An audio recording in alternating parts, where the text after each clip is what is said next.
show. And that's how I'm a driver. So they all test me when I'm on the road. But I'm gonna roll like a dice on the flow. My advice to you, don't try to get smoke. Watch me go flip like a bang, bro. I'ma go flip like a bang, bro. Moving so fast cause I ain't slow. Picking them up like a tango. I'm telling you, I'm really past insane mode. And I gotta working on my brain, though. Don't tell her how far I'll go, so they better lie low. Mind racing, I'm crazy, I'm just a psycho. No, tell her how far I'll go, so they better lie low. Mind racing, I'm crazy, I'm just a psycho. Yeah, yeah, yeah, yeah, yeah, psycho.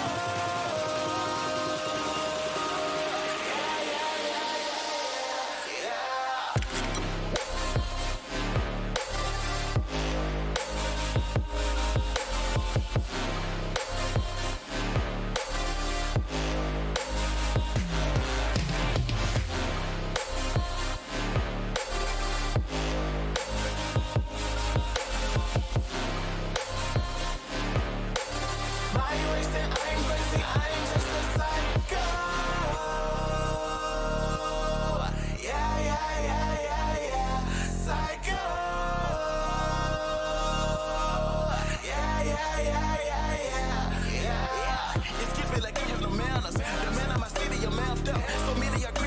I'm litty, they numbers do not match the standards. So I'm from a gritty on China's. T'Challa, I'm really a panther. I don't want your pity, I'm ready, let's get it. I'm about to make this shit an anthem. Take me for the body like, let's go. You lanes really get me upset though. T-Rex such a nigga with snatch, yo.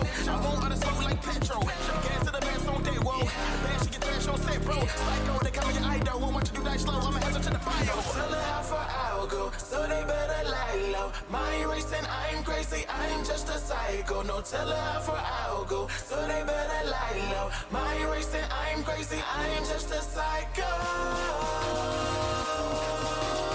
Yeah, yeah, yeah, yeah, yeah, psycho.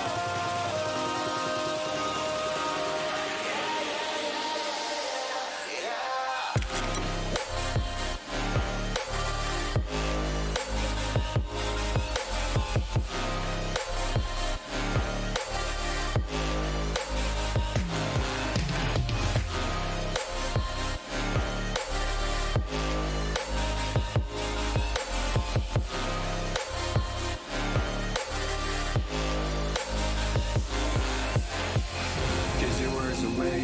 Do not waste your time lingering, pondering, save your space and wine.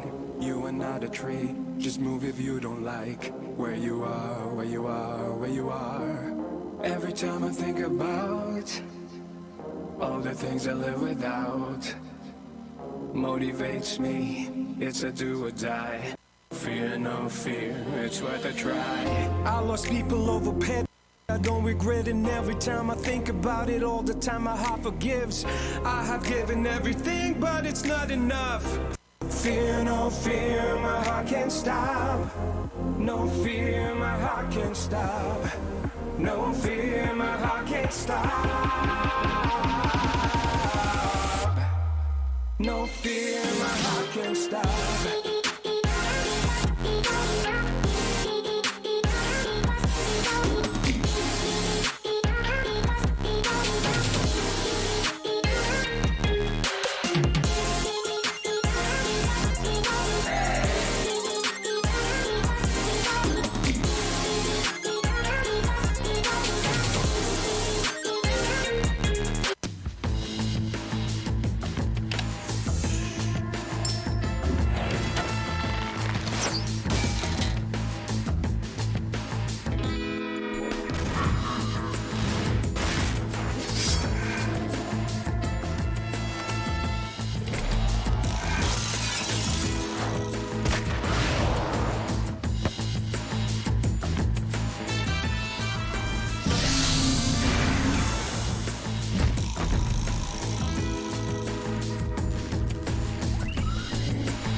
Good evening, everybody. Welcome to week number 2 of Belong Esports Arena Clash Overwatch edition. The keys are in the ignition. We're pulling out of the driveway. That's right. We're finally starting down the road to Insomnia 66. I'm Big Hungry Phil. With me, Dan Yokai Forrester. As always, Yokai, how's life? Very good, and heading into this week, we have a newcomer on the block. We have the Spectres this week. That's right, one of our 2 new arenas competing this season alongside the Bears, and we get to see what they're made of. Now, you have a little bit of behind-the-scenes knowledge. What are these guys made of? Who are they playing, and what are they made of? Well, I'd say SR-wise, they have probably the widest range of SR of any of our teams. It's quite a spread. They have a peak player of, I believe, just over 4K, and well, their lowest player is just above 1.7, so a very wide range of players in comparison to the Harriers. That's right. It's difficult to make a team like that work sometimes. We did see it have some level of success last season with the Rams. And I think this is probably the second week in a row we've spoken about the Rams because we saw them play last week and play a very entertaining set of Overwatch. But the previous season, they had a similar situation, quite a low overall average, but one standout in the form of Yamba, who's sadly not back this season, but it makes for some interesting dynamics. Yeah, but heading over to their opponents, the Harriers, as you keep seeing me looking over at the screen. But so it's off. We have little reminders either side of us as to who's playing, but not on camera. But yeah, the Harriers, of course. Oh, there we go. Thank you. The wonders of production. There we go. Very, I guess, even spread of SR among the Harriers in comparison. So it's going to be more, I guess, the hard carry level of the Spectres versus the more consistent skill level of the Harriers today. And of course, the other thing is we don't necessarily know what the high SR player is going to be playing. Yamba is known in T2 as a main support, plays a lot of Lucio, but we saw him come in for the Rams as a flex DPS, playing basically whatever he felt like playing and giving a bit of a carry prop to the team. We don't know what our high SR player for Spectres does. So who knows how this is going to go. And last week, of course, for the Rams, I think it was for the Rams, we saw Lack on playing the tank role. Indeed, yeah. That very nearly worked out for them in the end. Sadly, They're not very enough, close. But it can be really anything that they want to play. Indeed it can, but this is, of course, the second week, so that means we have some results to go over. So let's have a look at the tables. Here we are in Group 1, and no surprises. Saints and Spartans coming away with 1 victory apiece. We think, looking at this, that Saints and Spartans are likely to only face a loss against each other in this bracket. Yeah, it really is. It's both these guys are 2 of the best teams in the entire season this year. So, as we could expect, Saints and Spartans both taking wins, and both dominant wins with the 4-0s. That's right. Bears with a bye last week, so we won't get to see any results from them until the end of this week. Harriers and Spectres, well, we get to see how Spectres improve their standings at the end of this one. And I think this is going to be a match they can win, the Spectres. It's going to be tough, but I think they definitely are in with a chance. Absolutely. Moving over into Group 2, and look at the bottom of the board, a big upset. Last year's runner-up team, the Steelers, experienced their first loss of the season. It's got to be a little bit demoralizing, but it's understandable when you consider that they played the Vikings last week. And of course, those 2 teams are also the teams that we were expected to come out of groups, only facing losses again against each other. The only thing that worries me for the Steelers is the fact that this was a 4-0. It wasn't really a close match. It was, from what I can tell, a pretty one-sided game, which spells good things for the Vikings and bad things for the Steelers. Unfortunately for the Steelers, they had 2 key players picked out from them. Moving on to other things. Enigma's got the bye last week, so we'll only find out how they did on the back of this one. But Centurions and Rams last week, despite the scoreline looking like a 1-0 stomp, it was actually quite competitive. It was a very fun match to watch. Went down to the final map of control. But really did. I am really looking forward to the Enigmas. I want to see how Chico gels with this roster, and if he can pull them out, because he had such a great performance last year. See how he does this year. That's right. Chico, formerly the flex DPS for last season's champions, the Spartans, now moving over somewhere a little bit more closer to home. Moving into Group 3, though. Again, another big tick in the box for the Phil and Yokai predictions. Smugglers and Lionhearts at the start of the group. Likely to be the 2 teams that come out of this group unless we see a big upset from our remaining teams. And it is expected, like we've just said, Smugglers coming with a very surprisingly strong roster this season, especially in comparison to previous years. And the Lionhearts have just, as again we mentioned last week, got there in the end. Smaller and smaller and smaller. Yeah. Have just been there consistently the whole time, always being around a quarterfinal, semi-final level team. That's right. It's very strange to me. The Smugglers have kind of come out of nowhere because both the Smugglers and the Brawlers, they share a a region. They share a pool of players, and previously they've kind of been a non-competitor. They've not really shown up. I don't think I've seen them in my 1 year here make it through to playoffs. So to suddenly come out with a roster like this is quite impressive. Yeah, and it excites me because it adds just more teams to the pool that could possibly go on to the finals, to Insomnia. And we saw the Steelers last season really put up a fight against the Spartans, and they are the team to beat this season. You want to knock them off the top spot. You know, the thing that really disappointed me about the Smugglers is Kotenks. The reason Kotenks, former flex DPS for the Spartans, is no longer with the Spartans is that he moved significantly closer to the Bristol arena, and I was hoping he might have been picked up, but clearly too far even for that one. Bit of a shame. But moving on to Group 4, Guardians and Pirates at the top of the group, which, once more, that's kind of what we expected. Both of these teams looking very good this season. And of course, seeing the Guardians up there makes me very happy. Sure it does. My local team, the Pirates we saw last week, it was very dominant against the Hunters, I believe it was. Was it the Claymores? I think it was the Claymores. It was the Claymores last week. We didn't see the Hunters play. It's unfortunate. Hunters, actually, previous season, they did quite well for themselves. They almost won that incidence of me buying a Bon Chef shirt by getting to the playoffs. Didn't quite make it. Looking at their roster this season, it's a little shakier. I think their chances are probably a lot lower, especially in a group that has Guardians and Pirates in it. And they are definitely, the two to get out. There seems to be a trend here of, two teams we expect to make it out of groups, but as we headed through the groups there, much higher chances of upsets, once you start to see the better teams being gelled together and such. Indeed. Well, that's the groups out of the way. Let's move over now and have a look at the versus screen. Let's see our players for tonight. So here we are, Spectres on the left-hand side of your screen, Harriers on the right. And we spoke earlier about the Spectres having a standout player. That's going to be Delgado. Keep your eyes peeled for Delgado because he is going to be one of the X factors in this.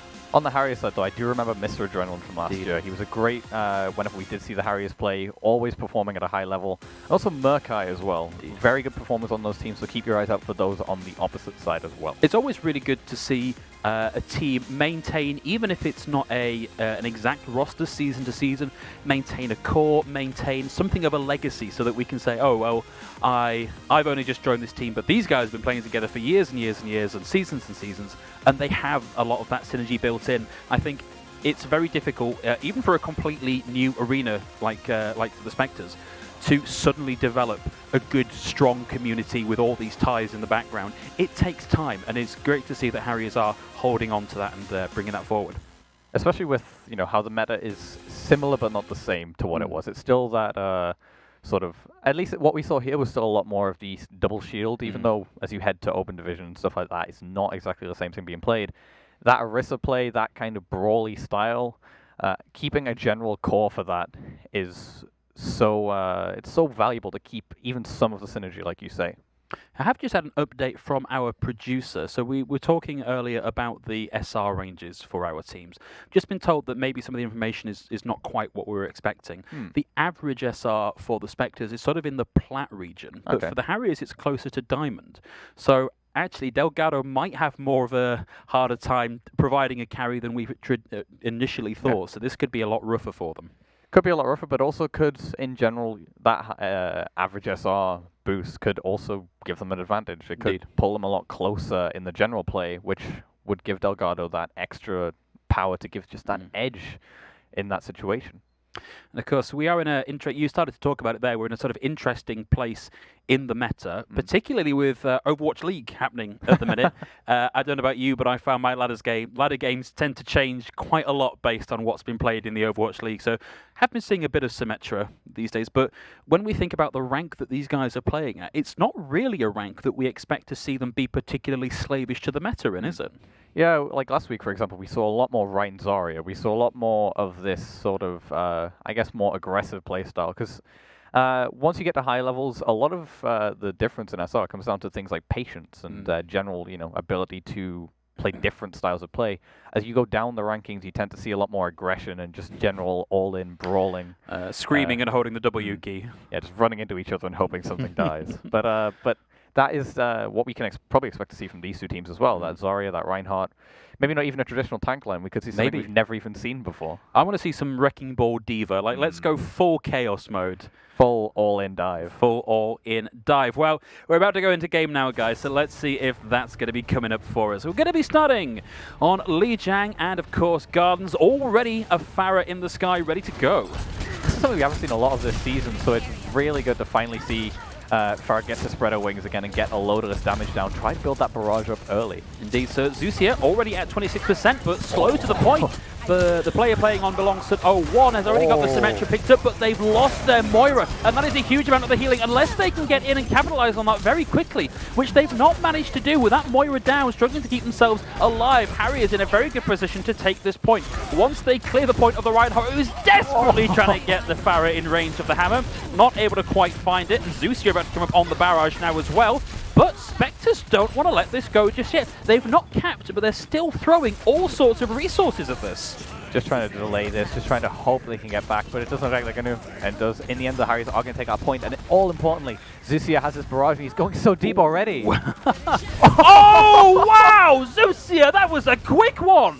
One of the first times we've seen this player on stream already with a 3K and a barrage inside a minute. Dominant performance, using that space. I thought that the Symmetra was going to pay off there because Murkai just couldn't move. That shield went down almost immediately, but they were able to get in that pick from the Roadhog as well. A very interesting tank line coming out, combined with that spam was just too much for the Spectres to take with that Lucio Moira. That was a big nade coming through onto the Spectres as they attempt this rotation. Luckily, out of the range of that, but they are coming right into Mr. Adrenaline with the Dragon. It goes right down Main Street, picks up one kill, picks up a second, Santa down as well. That's a one-team fight if ever I saw one. That was a great hook from LFO there. Leo, there we go. Leo gets the hook onto the Diva early, and there's no Matrix for him. Oh, we nearly got the Lucio back cap, but then it all just piled into him. And that's actually very bad there. KSA could have gotten out, but instead he tries to get the back cap, and he does end up dying. And shoot that hammer. You can't quite deal any damage to Reinhardt through his hammer, but now the Spectres aren't really in a great position. They lose Santa's mech early as well. Oh no, they lose Santa as well. It gets the full concussive blast treatment. This is looking really rough for the Spectres. The big shadow in over the top, the fire strike, the stun comes through, and the Spectres struggling to even clear that opening portal. But they did get a lot of ultimates out there. They get the wings out, they get the shatter out, and Mini is nowhere near this nano boost yet. He used it a few fights, I think on the first fight actually. But Leo is going to have this whole hog, so if they try and go bridge, this could end pretty badly for them. I was just thinking that, okay, how do you get out of the range of this? Because the only stun they have is the McCree. And if the whole hog is going, you ain't getting that flashbang anywhere near. Oh, as Kester coming in, has the shatter. Has the overshield, gets two on the ground, gets the Ana, gets the Rhine, down goes Murkai. Oh, big sleep coming through. We are going to see Zusia and Mr. Adrenaline down. Leo still up, might get the equalizer. With Zusia brought back down again by Belongstad. 0-1, one kill out the Deadeye, the self-destruct to round out the fight. And Spectres flip it around in overtime. And I love this adaptation as well. They swapped the Mei for the Reaper, which is going to cause a lot of problems for Leo on that Roadhog. May make a swap, not sure if he will. Mr. Adrenaline's sitting on the Dragon Strike as well. Pun intended, or? No. Okay. No. Nearly gets the pick. That's an earshot, really. Not quite enough damage, but right near the head. But he's got another Dragon, and we saw that last one get a lot of value. And they can't really hold this choke because of that Dragon. He can just stuff them right around the corner right now. Will have to... it looks like he's caught them in the rotation, actually.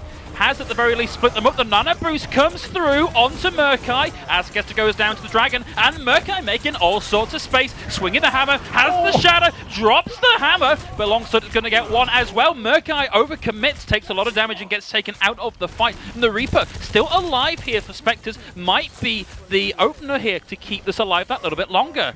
Has to wait out the effects of the anti-nade. But they will hold on to the point for now.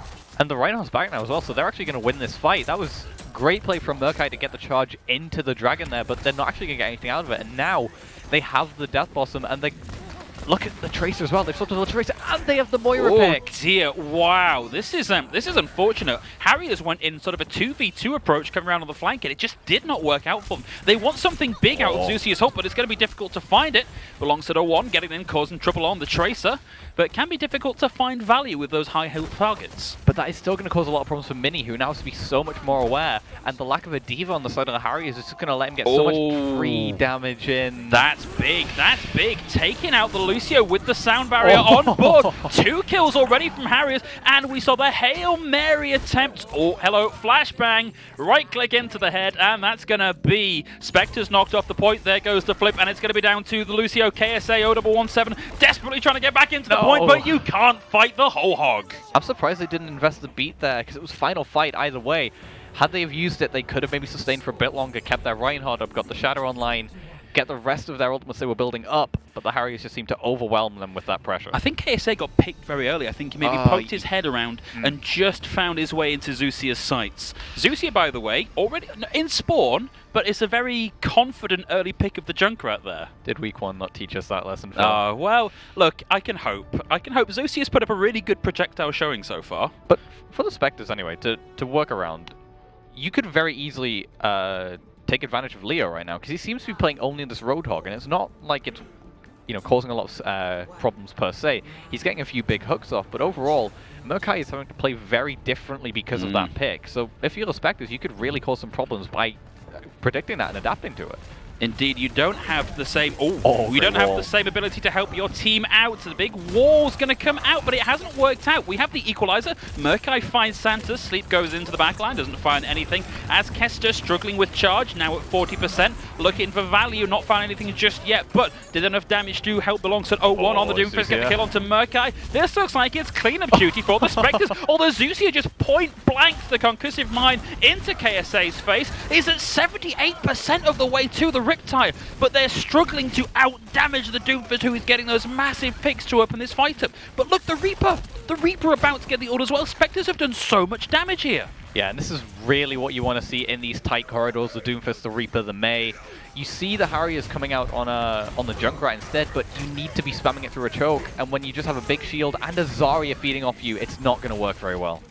Well, the Zarya doesn't seem to have done too much in terms of generating the ult. Halfway towards a Graviton in what was a very scrappy, drawn-out fight, particularly with a Junkrat in the mix. Maybe not getting the value you'd like here. But watch for this TP from the Reaper here, because he does have a Death Blossom. Riptide is actually going to come out early as well, so they're going to try and hit the back line. Will find the Doomfist, was going for the Reinhardt, but able to rotate the shield around it. Belongs Soot on the Reaper, will have the Death Blossom, is going to have to get out. Stunned, Reinhardt charge into Reinhardt charge, means they're both going to nurse the headache on the floor. Zeusia gets Mini, and this is another one of these incredibly tradey fights we sometimes see at these elos with 1-for-1 exchanges, as Kester and Belongs to 01 on the Doomfist able to just about round that out. Now, as Kester has the charge start doing some work, but it's at the back of the team fight.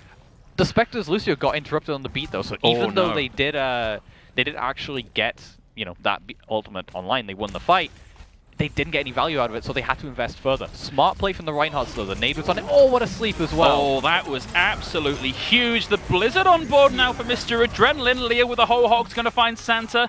Belongs to one of the Doomfist, looking to get something done here. Wanted to chase down the Junkrat, isn't going to find it. Can't quite find the follow-up. Has to instead go over the health pack and keep themselves up. Meanwhile, though, Harriers are cleaning up on point, and they're going to flip as we hit 65%. And that's not good for the Spectres either. They use the grab, but not much else into it. They don't get value out of the Doomfist ult either, and it looks like they used the Shatter as well, which is disastrous. They also can have the Nano and that Death Blossom as well, and they walled off. Oh, this is unfortunate as Kester caught out, killed by the hook. Feel like it's been a long time since we've seen that happen. Zeusia also has the Riptire here, so can do a lot to stall out this next fight.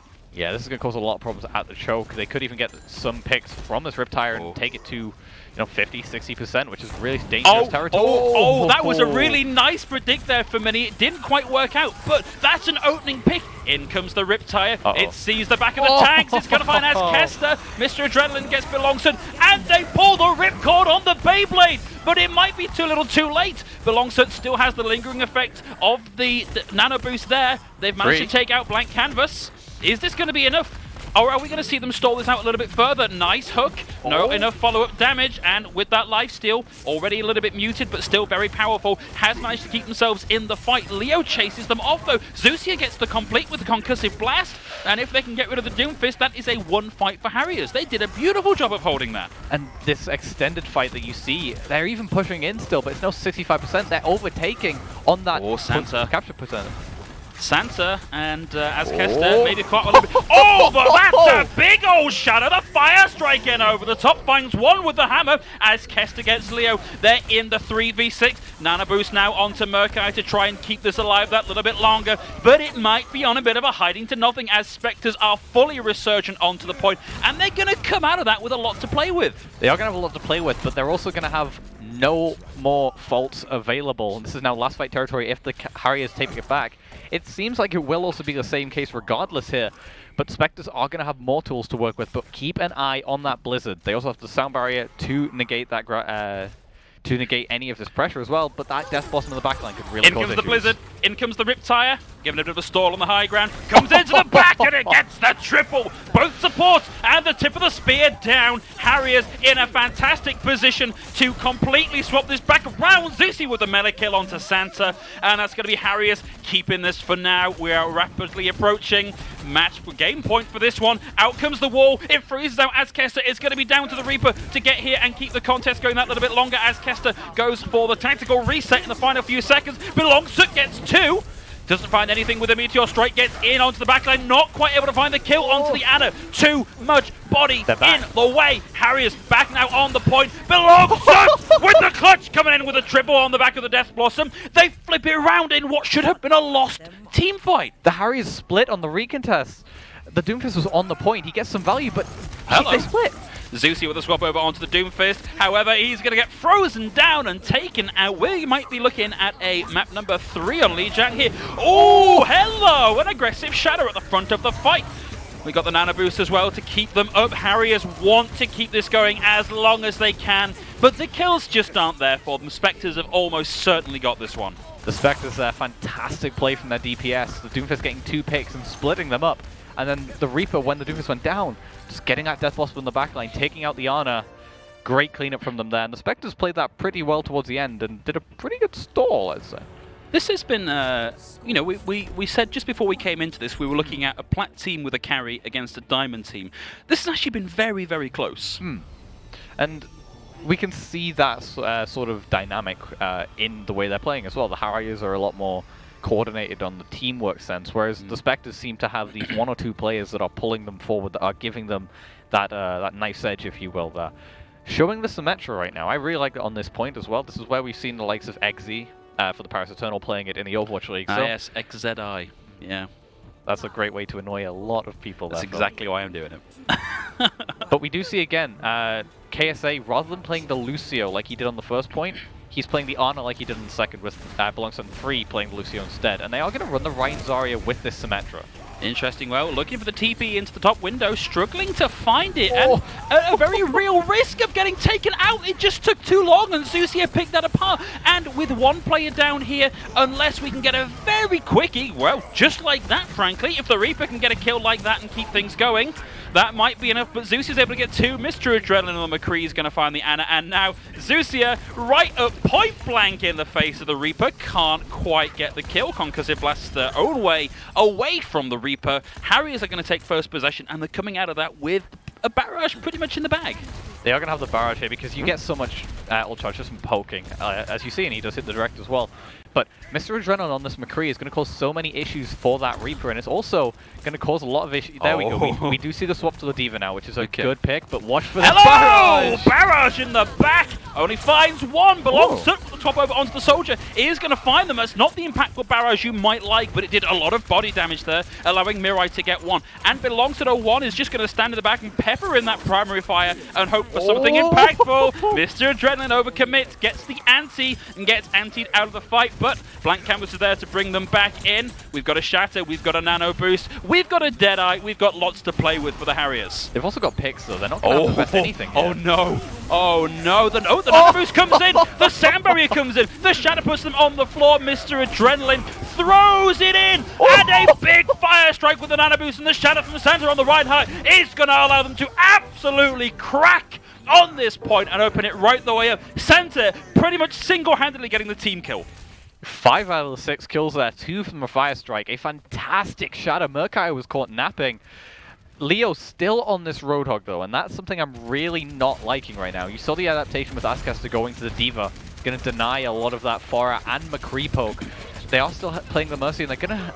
Oh! Well, that's a big problem. You've lost so much of your damage. Out comes the whole hog. You can hear it playing off in the background. Out comes the crunch as the bolts start to fly, and Harriers almost casually come back and knock what is left of the Spectres off the point. The Spectres are going to finally build a few tools, though. They nearly have that self-destruct. They're going to have the Death Blossom. They're going to have the Tactical Visor. They just need to get Murkai's shield down, whether that be just by poking it out or maybe even getting a good sleep from KSA. But they have tools now, and the Harriers are sitting pretty. Well, Murkai maybe got a little bit confident there. Oh, it's Belongson on the high ground with the Tactical Visor. He's only going to find one with it. Zusia able to get a much better one, gets 2, and the body damage allows Mr. Adrenaline to capitalize and get the kill. Point blank into the Ana. There's the Diva Conk Blast around the corner, but 2 kills for Ascaster. But Spectres have to get in and start doing something because they got those kills and there was no one there to do anything with them. They've made the swap over to McCree, which is interesting because they need to be on this point. Oh, big flash interrupts the Death Blossom. Doesn't stop the Reaper getting 1 kill. Leo gets taken out. As the High Noon in the back, he is going to find Santa, but Spectres have managed to turn this around. They got the kills they needed to open that back up again. Santa didn't get anything with his Shadow, but the pressure it created was more than enough. KSA holds onto the Nano Boost as well, which means that Santa can use that at this choke to start building his own Shadow up. The one thing he has to be aware of is the fact that Murkai is going to be looking for that opening. And Leo also has the whole hog as well. As Kester being a little lazy there. Getting a few winks in while they can. Belongso is putting a lot of pressure on both of those exits. Asking to back out for now, and Murkai is going to be coming in with a Shadow if he's quick and get them into the rotation. It waited too long, the sleep wore off, and that Shadow found absolutely nothing. It's going to be Leo now, but they've managed to get the whole hog into the Sound Barrier Reaper, who fades out of the way. They poured all of that into trying to kill the Reaper, and in the meantime, the rest of the Spectres have cleaned up on points. And they still haven't used this Nano Boost. They still have ultimates to work with. For some reason, Leo decided to use that whole hog onto the Reaper, who still had Wraith and Sound Barrier. And this is interesting, because now suddenly the Spectres swap over to this double hit scan to try and deal with Zusia, who they know has a barrage. Well, coming up into it, playing up high in the windows. One more direct rocket should see them get this, and they've already got 1 kill. We don't see anything come out of the Deadeye, but it does a lot to open that fired up. Zusia with the barrage is only going to get 1. Has the res there to bring them back into the fight. Fire Strike into the face of the old lady. Charge off the point for good measure. Harriers with the flip, and unless we see that contest, no contest, because we've got a Shadow with a Spectre's name all over it, and Harriers are going to take map 1. Fantastic play from Mr. Adrenaline there. He gets the early pick onto his opposite number and then immediately pulls out the Deadeye, breaks the shield, gets the pick onto the Reinhardt, and even demechs him with a pretty... That was an interesting flick I saw. May want to 0.25 that, but regardless, a great performance at the end there. Just felt sus, bro. Just a little sus. Santa pulling out this Shadow, and this was beautiful. I think the shield break there from Murkai was just at the absolute worst possible time. It put all of them in the path of that amplified Fire Strike. Yeah, you always see Reinhardt's shattering into shields, and you wonder why are they doing it. It tends to be because they're trying to predict. They're trying to predict when the Reinhardt's going to be dropping his shield, and usually that comes later in the series when they've had time to adapt, when they've had time to actually, understand how the enemy Reinhardt plays. This was on the first map. So he's clearly got Murkai downloaded. Okay, look, I think this is a very kind way of interpreting things. Like, they're already so understanding of each other's mindsets. They've clearly got such a good read on each other. Bro, I think they're just hitting Q and hoping for the best. I mean, look, it's working out for them. The strategy that works is a good strategy, right? Okay. It's only if Come at me, Reinhardt players. You only ever get flamed if it doesn't work. True, true. Of course, if it comes off, that's because you meant to do it. Exactly. That's exactly why I said that about Santa, because he fully expected the shield to go down. Yeah, he was. And You could see, almost hear him like counting down the numbers. Okay, the shield's at 300, 200, 100. Shatter. Or just press Q. One of those. Do we really know which one it would be? No. No. One of the great mysteries of Overwatch. I've just been informed we have a little bit of a technical issue. I think we're waiting for some players to come back in on the side of the Harriers. We'll bring that back to you. But if you are just joining us, this is week number 2 of Belong Overwatch Arena Clash, and we've got Spectres coming up against Harriers, so one of our newest arenas, the Spectres, coming up against one of our long-established arenas, the Harriers. Harriers don't have much of a storied history in Overwatch. They've always, they've fielded a team pretty much every season for as long as I've been here, but they're always a also-ran sort of team, which is not to put any sort of downer on them, because anybody that wants to come along and get involved and play, and this is great. I love to see it at every level. But, it's great that we now get to see them coming up against a team in the Spectres that they actually have a good match against. Yeah, they have always been, that middle of the pack team. Not really, competing at the top, but not exactly at the bottom of the tables either. And they've tended to have some unfortunate matchups as well. They've been often grouped with the likes of the Spartans and the Pirates are higher level teams. But yeah, like you say, it's good to see them, not only having, a strong showing, but also, an exciting, a good match, an even match, which it was. It was a very even matchup going 99-99 on that final point. So, yeah, it's very good to see, this side of the Harriers where they're being pushed to their limits, but they're not being outclassed at that same time. That's right. It's great when we have matches where both teams have to kind of work for what they're getting. Sometimes the 3-0 stomps can be fun to watch, particularly when you see teams start to go, well, we're just going to run, I don't know, Torb Ash and see what happens. But it's much more entertaining, I feel, personally, to watch teams that are that more well-matched. Yeah, I have flashbacks to, Flabberjack pulling out the Torbjorn and such. Yeah, back before we implemented roster locks. Yeah. Or role locks. When we could run 5 DPS and a Wrecking Ball. How did we ever cast that? Because it's just chaos. Pray. Pray. I think that's the best answer I can give you for that. Okay, I have been told we are now heading over to our second map of the evening, which I believe is going to be Volskaya Industries, our assault map for tonight. And I saw it locked in Lijiang. They may have it may have just been a bit of a troll pick, like we've seen it in Spawn many a time. But it could also be a sign of what these teams want to run. Because I saw a Sombra, and Volskaya is actually one of the few 2CP maps, one of the few maps in the game right now where Sombra can be played. Maybe not the optimum pick, but she can definitely be played. And as much as she's a bane of the enemy team's existence, she's quite fun to watch. It really can be. I think having the 2 health packs so close to each other on that first opening point in particular, if you can hack those and A, deny value for the enemy team, and B, increase value for your own team, that could really work out. But I feel like it's a pick that requires a huge amount of communication, team synergy, teamwork, and that's why I think we see Sombra be such a low pick rate, because you have to put so much more energy into communicating with each other. And it's usually as well a very practical strategy. It's not just something you're going to pull out and say, okay, we're losing with our normal strategies, we go Sombra. Roll the character dice. We are playing Sombra and Hanzo. Good luck, everybody. That probably wouldn't be too bad for this guy, actually. I kind of think I've got a lot of time on my schedule. Maybe I'll organise a D20 decided tournament. Every side is a different hero. Yeah. Okay, enough stalling from us. We're about to go live into the game. Opening up in Volskaya. Going to be seeing Harriers on the offense here. And this is interesting role swaps here as well. Zusia now moving over onto the Ana. Zusia moving over to the Ana, Leo going to DPS, and Mini going to the Zarya here. These guys are having fun. Oh! As Kester with the opening pick, but Leo undeterred.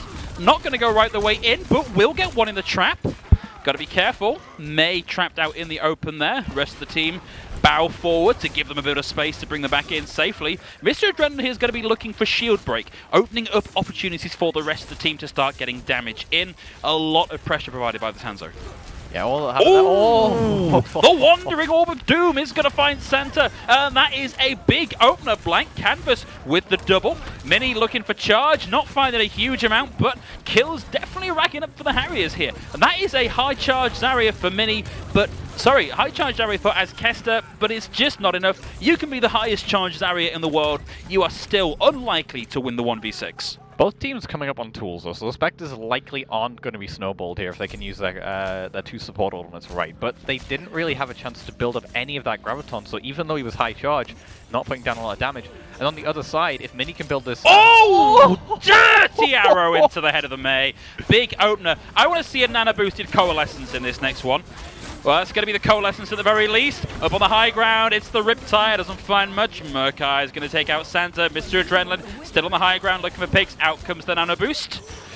Looking like it's not working out too well for them so far. As the Harriers starting to get kills, they're going to take control of the point. Mini now has the grab, has the high charge, can keep this going. The grab yeeted in. In comes the Dragon over the top. And this has been a dominant display from the Harriers. I feel like this is one of the best examples we've seen in Arena Clash of caster cursing. Because wow. I say they shouldn't get snowballed, and what happens? Well, that happens. That's unfortunate. That is a big time bank. That's 5 minutes 5 minute nearly. time bank. That's the fiver, everybody. And they were coming up on ultimates as well. They were coming up on that Blizzard, and they used the High Noon right at the end there, just they weren't able to get back onto the point to contest. It just felt like the Harriers, once Mr. Adrenaline got that early pick, and it was a very, very nice shot. It was a real chef's kiss of a shot. It went from the Harriers maybe looking to play for a few extra fights to suddenly, this is our engage, we have a pick, they no longer have their Mei, which is one of the big, one of their big engage points. It just suddenly becomes this sort of, well, they suddenly, the Harriers get out the Spectres engage condition. Suddenly the Harriers then no longer really have to play for theirs. There. This is going to be a very difficult task for the Spectres to replicate. A 5 minute time bank, clearly it's possible. We've just seen it happen, but it takes a lot of coordination. And you mentioned earlier, Harriers seem to be the more coordinated team. Spectres to get this on their run, I think, is going to be a very difficult ask. Yeah, and 2CP is, of course, going to be the most coordination required point. It feels like we always have a rundown of maps every week. But that second point is so hard to break without coordination, just because there's such a long, continuous stream of players coming back to the point from such a short distance. The Spectres, I don't think they need to match that time bank. I think they just need to get a time bank so that they can have a second go at defending. Because I feel like that first point could have been very good if it wasn't for that early pick from the Moira Orb going onto Santa and really collapsing that entire defense. It's a really unfortunate pick to lose the Reinhardt right in the opening strains of the fights. But let's see what Spectres can do to turn this around on their offense. We did see the Pharah take a lot of damage. The Junkrat take the big old fire strike to the face, losing half the HP. Oh, pops their head above the parapet, takes a lot of flak. And that's going to be another big opening. Pick Leo taken down. No res available, clearly. And Harriers are starting to back their way onto the point. If we can get a pick here from the Hanzo, this is going to equalize things. Well, it's going to be the pick coming out from the Zarya instead. Junkrat taken down, rezzed back up again, but we lose Santa as well. And that's going to be a hold here for the Harriers. And that's what a confident tank line does to you. Maybe with the Spectres being a newer roster, they have a little bit less... The chase from Mini! Oh, he wants to kill onto the Mercy as well. Good grief, Mini. And that's what confidence does. When you've been in Arena Clash for so long, Mini, of course, being a long-standing player of the Sorcerer as well, I believe, alongside Murkai, you have so much confidence. You can play that extra aggression, whereas the Spectres may have second-guessed if they can aggress that that heavily. And it paid off for the Harriers. They just kept going. And oh, look! Oh, he's been caught out! Oh, that's unfortunate. Instead, we are going to see them try and aggress into the choke, but again, another early pick out from Mr. Adrenaline completely opens this fight up for the Harriers. Murkai going toe-to-toe with the Coalescence, hard shielding it. We know that doesn't do much. The Reinhardt trapped in the corner, taken out. Santa no longer in the fight. Here comes the Riptide, and it's going to get the triple. Belongs it on the answering. Junkrat is going to get one, but one is not anywhere near as impactful. That may be the first time I've ever seen a Pharah hit by an Earth Shadow. Well, if you're going to play Ground Farah, then what more do you expect, really? But Mr. Adrenaline is really showing his own on this Hanzo, and this is what we saw him really dominate on last season as well. Really, whenever the Harriers were in a tough spot, when Mr. Adrenaline was on that Hanzo, he really got so much value. He has the Dragon here, he could really prevent them from even getting near this choke. Well, out comes the Graviton Surge. He knows where it is. Sends in the Dragon Strikes. Yeah. Gonna get one. Gonna get two. Santa caught out by that as well. And this is the second fight in a row we've seen this. Belongs Sut2's Junkrat manages to get one, but right at the back end of the fight.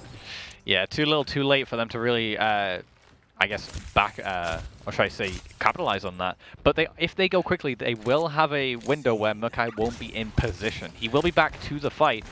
And he is actually back now, I believe, as well. No, not yet. So they do have a window here where Murkai's not with the team. Oh, and they're all grouped up. They were just waiting for the Shadow. If they'd had the Lucio there to get in, just to close the distance, that would really have helped. Oh, big sleep onto Santa. But we've got the Farah coming around the back. Sees them all grouped up, looking for one. He's going to find just the one. No, manages to burst through the shield. Find Murkai. In the final minute, we see Santa charge in and the Spectres open this point back up again. But if you are the Harriers here, this is about as much as you can ask for without full holding. You get them down to a minute. You bait almost all of their ultimates out, using 3 in that fight. They are going to nearly have the Graviton, and they're going to keep the charge, I believe. I don't think Askest actually died in the fight. But this Riptire is the only ultimate they actually have on the board right now. So you maybe want to take economy pushes, which is going to burn even more time off the clock for the Spectres. And the Harriers' time bank just keeps getting bigger and bigger in comparison. That's right, but Leo will, of course, have a Riptire of their own here. So that's another good way of burning some time off this offensive push. I'm going to send that in. Probably in answer to the Riptire here. It comes in from the high ground and it takes Santa out of the fight. You only need that one kill when it's the main tank because they're not going to push in without it. And you've got to think as well, if they do continue to push here, and actually the Harriers are the ones getting aggressive, Mini. WWW, everybody. Mini showing the aggression on this Zarya. That pick onto Leo is fine. They still don't have their Zarya. That just means that any damage that would be going into a shield, would be going into a bubble, is going to be going directly into the hitboxes of the Spectres. So you've got to take cover. You can't really poke against this. Mr. Adrenaline doing a lovely job there of the hippity-hopping out the way of the incoming fire from the Farah. The Farah only 65% of the way to the ultimate, gets focused heavily down there by Mini. Mr. Adrenaline with another dragon. It's the grab dragon, but this time, wait, what happened? The sound barrier came out, but the kills weren't really there. The Harriers able to completely stuff them up. Too much damage came through. Once that Graviton's down there, I don't recommend you beat that if there's a dragon on the way. There's so much damage coming from it, and it's so consistent. They are going to have tools to work with no down the Spectres. These economy pushes have been paying off. And we actually saw this in the last fight. The Farah taking this off angle, getting a couple of picks is what opened this up. And she's coming in quietly. On the platforms, they don't know that she's there yet. Jumps up into the air behind them, concussive blast round the side, finds the Anas, turns the splash damage into the back, and that's going to be an opening 2 for Spectres. Belongs Sut on the Junkrat, throws in the tire, looking for the final few. It's going to find Bupkiss, but Bubbles, and Harriers will be able to come back onto the point and keep this grinding out that little bit longer. It's going to be a nano boosted Zarya. Santa can't connect with the charge, instead takes a huge amount of damage. We've got Leo in the back, just piling the damage into the supports and about to come up on a Riptire, but they don't need it. With primary fire, well, they're going to throw it in anyway. I guess fireworks? Fine, Leo, I guess. That was a very interesting fight, but once the Spectres were on the point, they had no tools to work with. Tracer. Whereas the Harriers had tools. No. He's been found. They knew they were there. Gets the rewind back. Not getting out. Can't escape. Quick, but not quick enough by a factor of 10. But even though the Spectres were able to get on point, the Harriers had tools to work with. They didn't force any out. And this could be huge if Murkai doesn't get... he's going to... I thought we were going to get the old crouching tiger hidden Reinhardt. But we found Bumper. He's actually playing in Arena Clash. Finally, all this time, graduated from the Overwatch League. There's the high noon into the Graviton Surge. 2 kills on the board for the Harriers. Mini holding on to that charge, holding on to those targets. Now down below 40 seconds for the Spectres on their offensive run, and they've only got the beat. Mini is really making a claim as the most aggressive Zarya we've seen in Arena Clash so far, though, because every time that they have a chance, he's just pushing deeper for the cleanup. Murkai now on the flank. Every time he tries this, he gets a little bit further. Oh, it's a nice one! It's a big one! Big old cleanup on the back of that. Will get the flashbang to the back of the head for his trouble, but if you put the enemy team into 8 seconds left on the map, you probably don't mind getting a flashbang every now and then. They may get the touch from the Doomfist here, and they are, but there's not much you can do with that. Just Your entire team's in spawn. One lone Doomfist is not enough to keep that going, and that is a beautiful second point hold from the Harriers. We're at match point now, Yokai. We are indeed at match point, and the Harriers really starting to come into their own. First map was very even, but second map definitely going the way of the Harriers, both in score and also just in general performance. I do hope this play of the game is going to be this opening pick onto the Mei. No, it's not, but who doesn't like a grab-drag combo play of the game? All these Hanzos stealing that play of the game, credit from Azaria. Who doesn't love that? To answer your question, a lot of the Overwatch community does not like grab dragon combos. I feel like it's been a long time since that was really a thing we had to worry about. And if there is one thing that the Overwatch community likes more than complaining about the meta, it's nostalgia for previous metas. Is that nostalgia, or is that a distasteful look back? Well, answers on a postcard to us, please, guys. But you were saying there that that was kind of a different, revamped Harriers that we saw there. And this is kind of what we see, and I'm sure everyone is sick of hearing us talk about it, is control as a predictor for how the rest of the series goes is just not great. I keep saying we need a button that just says control is chaos. Control is chaos. Control is chaos, because every week it feels like we talk about this. Control being the most chaotic map that needs seemingly the most and least amount of team synergy. It's such a strange match, because I think we do often see a lot of times where a team has lost a fight continuously, but then they all come in with their ultimates. Everybody smashes Q, and that's a one-team fight for them. And so it can look like, you know, all these wonderful combos happen. It's just like, no, we were desperate, we hit Q. Especially considering that once you take that point, it can be so easy to stall it out. Especially looking at like Oasis City Center, for example. Such an easy point. Even if you make that first capture, you know, about 70-80% of the time, you're going to at least hit 99%, if not win the whole map. So those first fights are very important, but just capturing the point in general in those maps can often win you the map. In comparison to the likes of Volskaya and 2CP in general, where you have a central control point you have to capture with pretty clean team coordination and target focus. And of course, the other difference is between those two gamers, despite the fact that effectively you are still fighting for control of one particular piece of space, is how heavily the respawn advantage affects you in terms of capping point A and point B. And especially looking at the fact that, you know, once you are on the point, yes, they have made changes to the spawn times where they start to get longer and longer as overtime goes on, but it's still just not easy to break that. You need that team coordination. And the Spectres, you saw it there. The Spectres used all their ultimates to get onto the point, which in control would have worked perfectly. But once you're on 2CP and you need those ultimates also to clear the point, the Harriers held their resources. They didn't try and take the first fight because they knew it was lost. They simply played for the recontest, and it won them. It won them that point. It helped them get back onto that point and take control back of their defense. Okay, so just to change tack slightly, who have been your standout players so far in this game? I've really liked the aggression from Mini on that Zarya on Volskaya. Does feel like a long time since we've seen anybody be able to really have that opportunity just to play that WWW style of Zarya. And it's what we said, though, with these kinds of games, you tend to see a lot just more aggression. But that was very good. It was controlled aggression. But in comparison, I also really like Mr. Adrenaline on the Hanzo. Indeed. Always been a standout for this team. You know, last season was very, very strong for them. I think in seasons previous, if you'd seen him, you'd mentioned that he was also quite strong as well. So obviously a very strong player. And going back to the Harriers again, Murkai. So your standout players have been the Harriers roster. I think to bring it back to Spectres, to give credit where credit is due to the Spectres, I've actually quite enjoyed a lot of what I've seen from Santa. Santa has actually been quite a strong Reinhardt player. He did get play of the game on our control map. I think a really nice sense of timing of the aggression of the rest of his team. It's just unfortunately sometimes at the wrong time for the fight, and it means it's just taken them a little longer to get those points. And he's been going toe-to-toe with Murkai, which I think he may have actually, in pure 1v1 stats, he's probably performing better than Murkai, because Mini Zarya has been very, very strong. Of course, Leo has been putting down a lot of pressure when he was playing the off-tank role as well, making it harder for Santa to work with. And it's not saying the Spectres wasn't backing him up, but it's clear that Murkai, had a lot more of a solidified core roster around him. So to come in and, cause a lot of problems for Murkai is clearly showing that you're performing at a pretty good level in comparison to your opposite number. Well, I'd have to agree. And just to update you folks, we're having a little bit of trouble getting the lobby exactly right and ready for our game. So please bear with us a little bit longer. We'll only keep prattling as long as we have to. And I promise we'll get to our next map as soon as we can. Oh, I've just had word from producer. We're readying up so we can stop babbling and filling for time.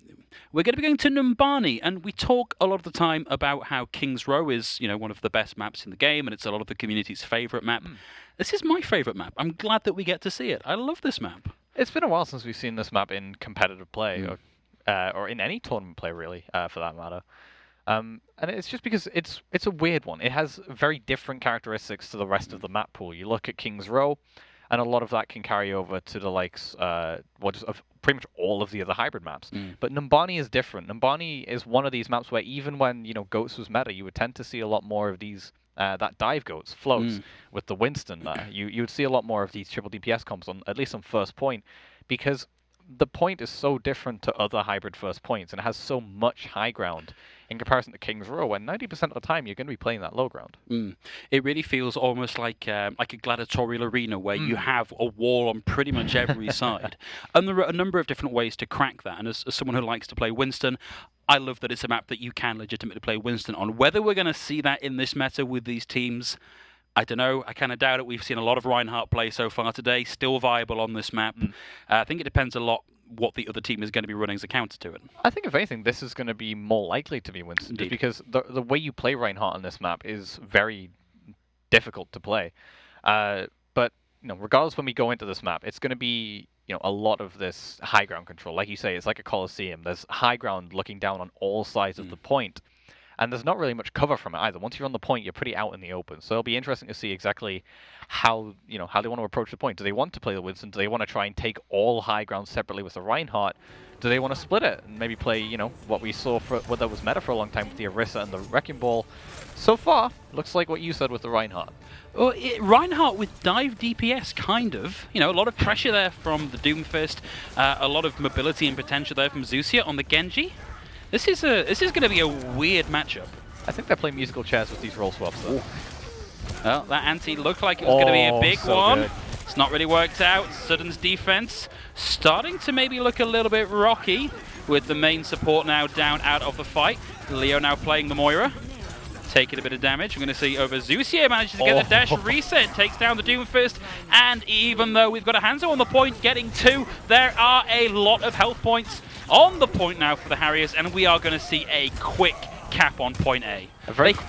They managed to get that going long enough to allow a little more of a contest. Moira in the back there keeps them alive a little bit longer, but there's only so much you can do against that hammer. And look at Leo as well. He already has the Coalescence online. Murkai already has the Shatter online, doing so much healing so much damage. They have the Nano as well. They built so many of their ultimates, and the Spectres, they have the Shatter, but that's about it. Well, no, look at Azkesta. Compared to Mini, who's 35%, Azkesta has most of the grav.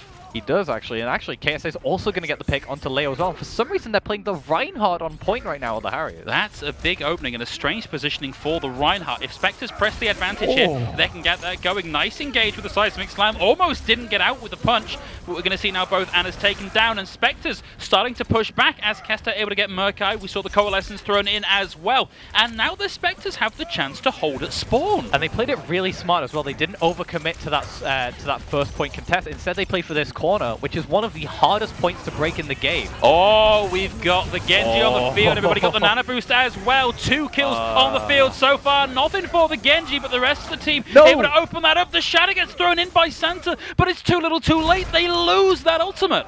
So that, I'm trying to get my head around what the Spectres just did.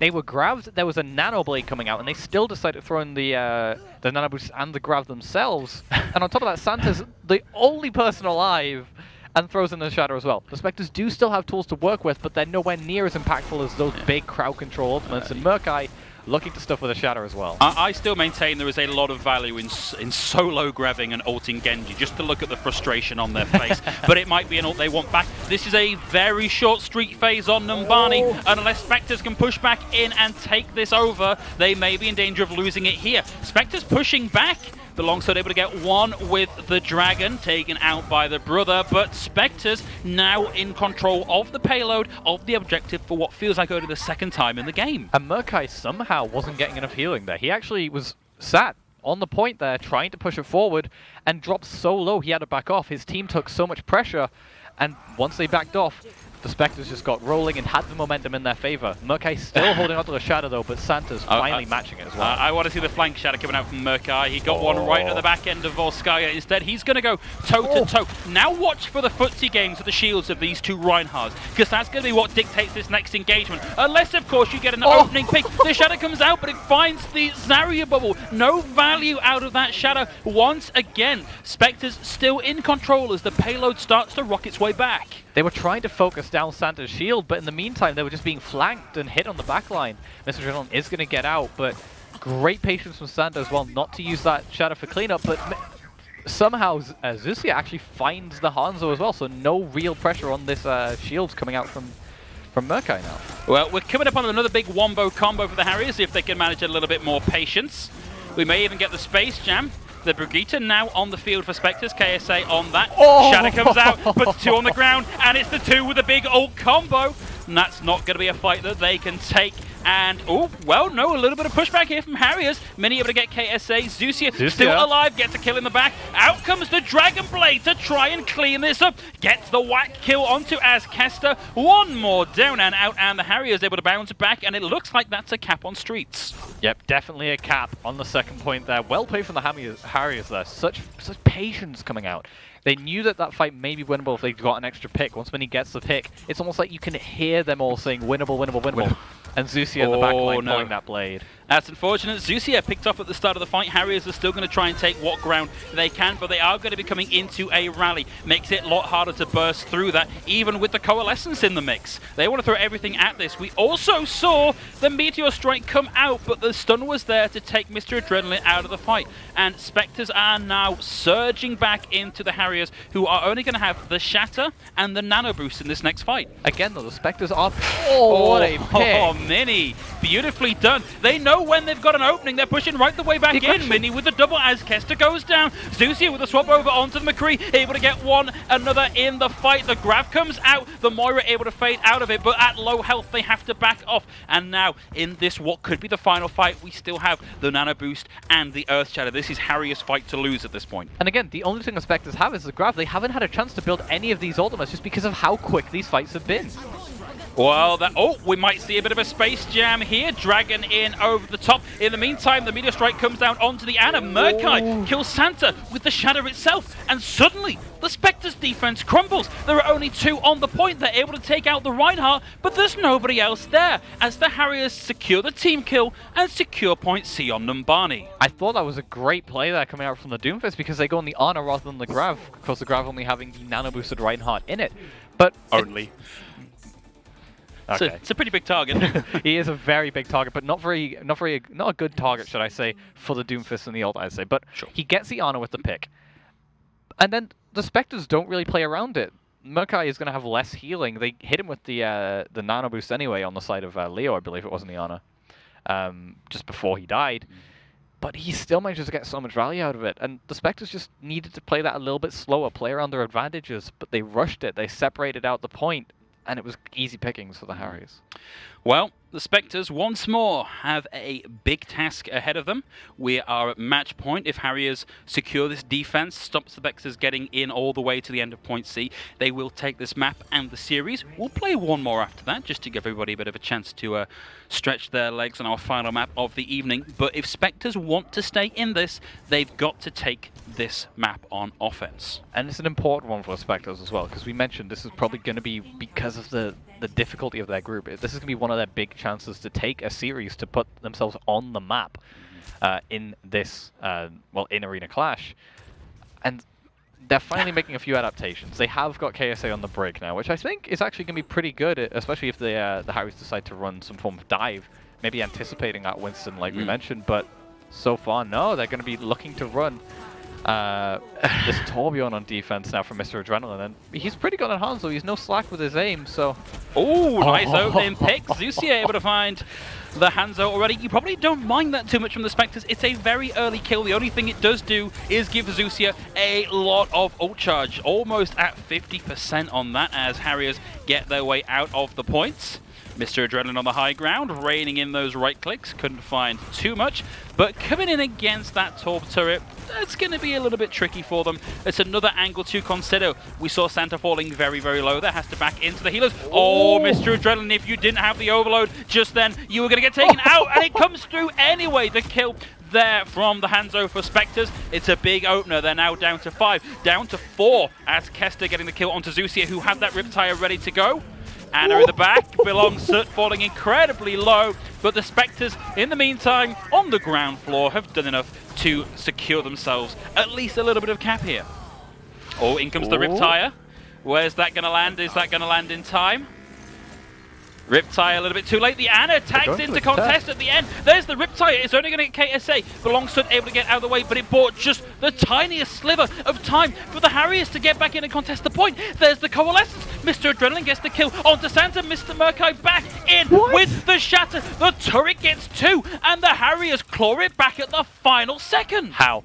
All happens. The Spectres separated so heavily. And is Adrenaline the turret in for the BM of it all. The melee kill, not the hammer kill, doesn't count, Mr. Adrenaline. That's a big shame. We love to see the hammer kill. But on the side of the Harriers now, this is where it starts to get hard to break the defense. They're going to have the Molten Core, the Shatter. They're very close to that Graviton and the Nano as well. And on the side of the Spectres, you only really have this Shatter, which you need them in position to get value from. We do have the Meteor Strike as well, but typically a very hard ultimate to get a lot of value out of.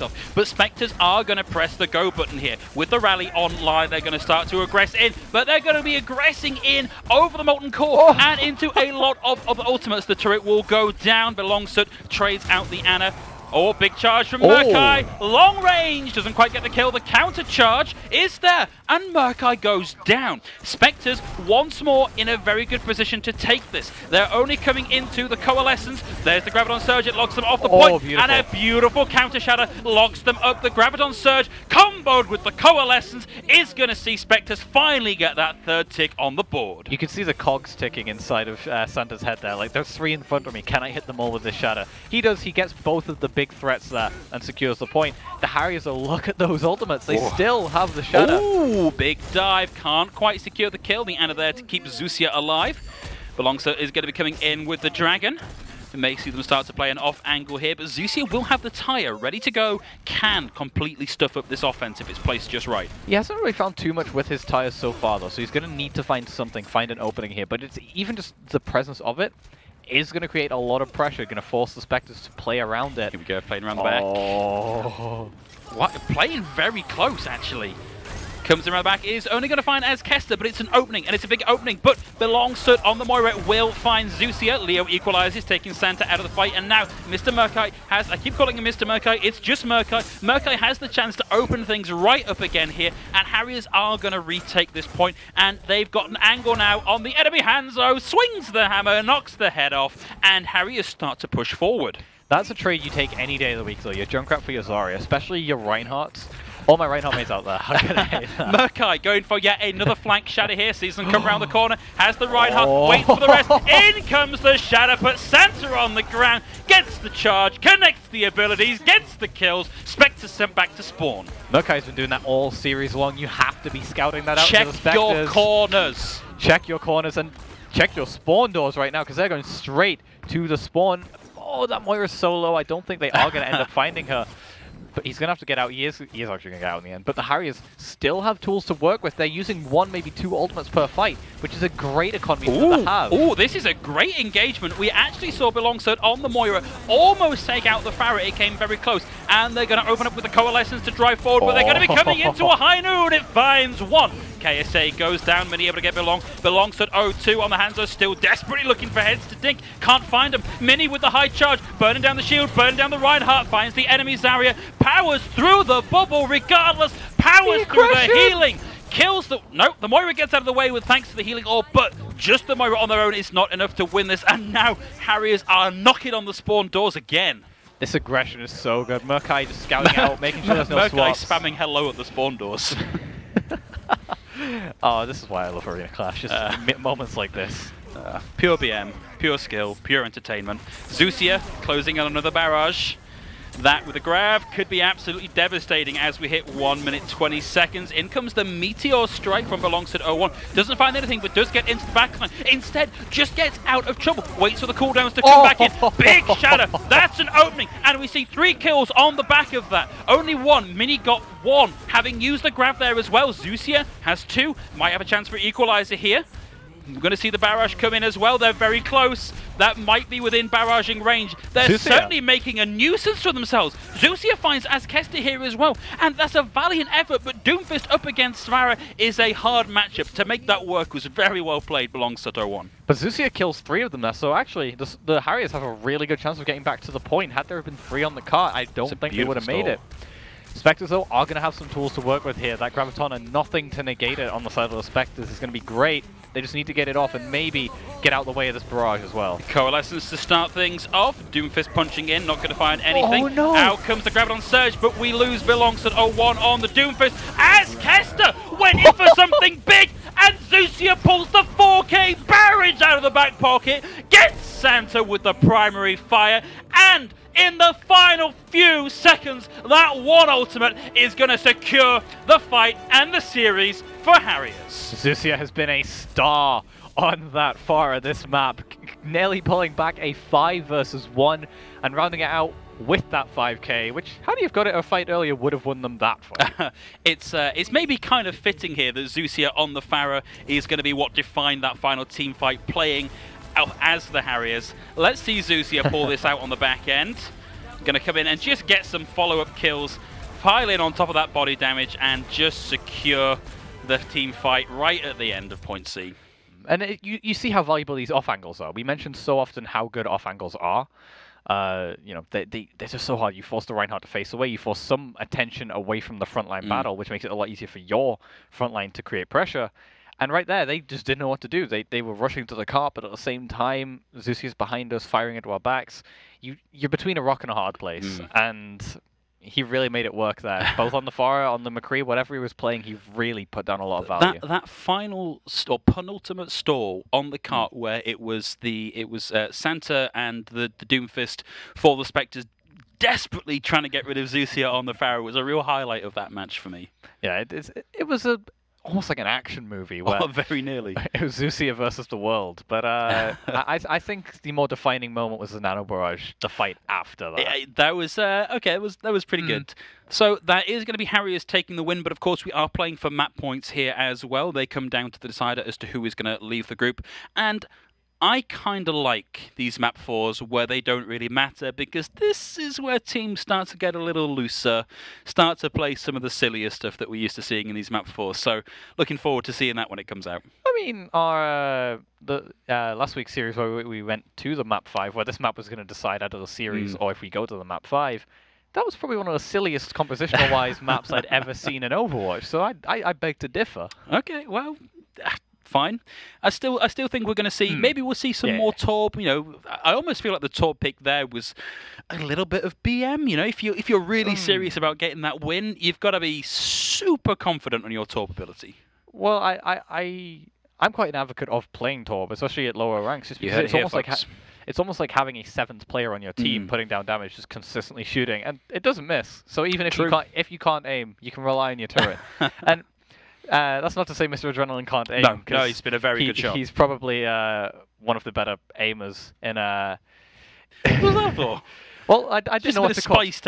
I didn't know what to call it. Okay, but one of the better aimers in Arena Clash so far that we've seen, really. Yeah. Hitting his shots very well on the Hanzo, on the Torbjorn, on the McCree, on anything he's played, really. He's been, hitting his shots fairly consistently. But, at lower elos, you tend to see a lot more Torbjorn just because of the mechanical skill difference. Yeah. There's I wish I could dredge up the clip, but I've seen clips of a pro saying, "Hey, just go Torb, Winston, Reinhardt, any character that you don't need a huge amount of aim with, and just like that doesn't matter about your mechanical skill. Just get your positioning right, know what your cooldowns are, and just sort of vaguely wave your mouse in the right direction." Yeah, and I think actually personally that really caused a lot of problems for Spectres, because even though they were killing Mr. Adrenaline was still getting value from the turret. And it was an extra thing for them to kill, and when you're struggling to kill 6, killing a 7 is not much easier. Well, just getting word from the producer. We're nearly there, just finalising people getting into the map, and we're going to be going to Junkertown. So I spoke about silly season. Maybe it's not that silly, but this is kind of... It's not the birthplace of the pirate ship, but I feel like this is where the pirate ship was really perfected. This was where we saw the most of the pirate ship. When the map first came out, this was, of course, we saw almost non-stop pirate ship. And if we didn't see pirate ship, it tended to be double sniper or some form of Orisa hog. Well before the bunker meta, and well before goats, actually. Well before, indeed. So before all of those, back when Overwatch really was the Wild West, you could just play whatever you felt like. How fitting that was Junkertown as well, because that is probably our most Wild West-like map. Yeah, toss up between that and Hollywood. Route 66. Hollywood maybe as well. Oh yeah, but Hollywood's middle point Hollywood. Yeah, okay, middle point Hollywood. Fine. Even if it's a soundstage, I'll give you that. I'm going to keep running with that. Just pretend that I didn't forget about Route 66 existing. Okay, guys, we are just getting those final few details into place. We should be with you very shortly. So if we do see that pirate ship come out, what can the defensive team do to try and dislodge that? Well, a lot of it is breaking that shield. Because if you play a spam-heavy comp, all that damage is going under a shield. Once the shield breaks, it's going under a bastion. So you tend to opt more to spam compositions, the Junkrats, Faras, Hanzos, all things we've seen at a decent enough level throughout this series. You can also run things like a Sombra. You can run a Mei to wall them up for a Roadhog hook. There's a lot you can do to not only exploit the lack of mobility, but to also exploit, the lack of a really defensive cooldown, where you can pull him around the shield and hook him. You can freeze him up on point and he can't do anything. I feel like you've got to be very quick to spot that. If you don't make the read on the pirate ship coming out, then you've got to move quick to get the right heroes to get that out of the way. But let's see what our teams are going to do as we move on over into Junkertown. And I really think that, especially with the recent changes to Orisa, we're not going to see that adaptation. Playing right up against spawn doors. Harriers now playing in the blue. But it's going to be Spectres getting the opening kill with Zusia going down. Mr. Adrenaline able to get the equalizer. This has been very aggressive from the Harriers, but so far the Spectres have been able to punish this.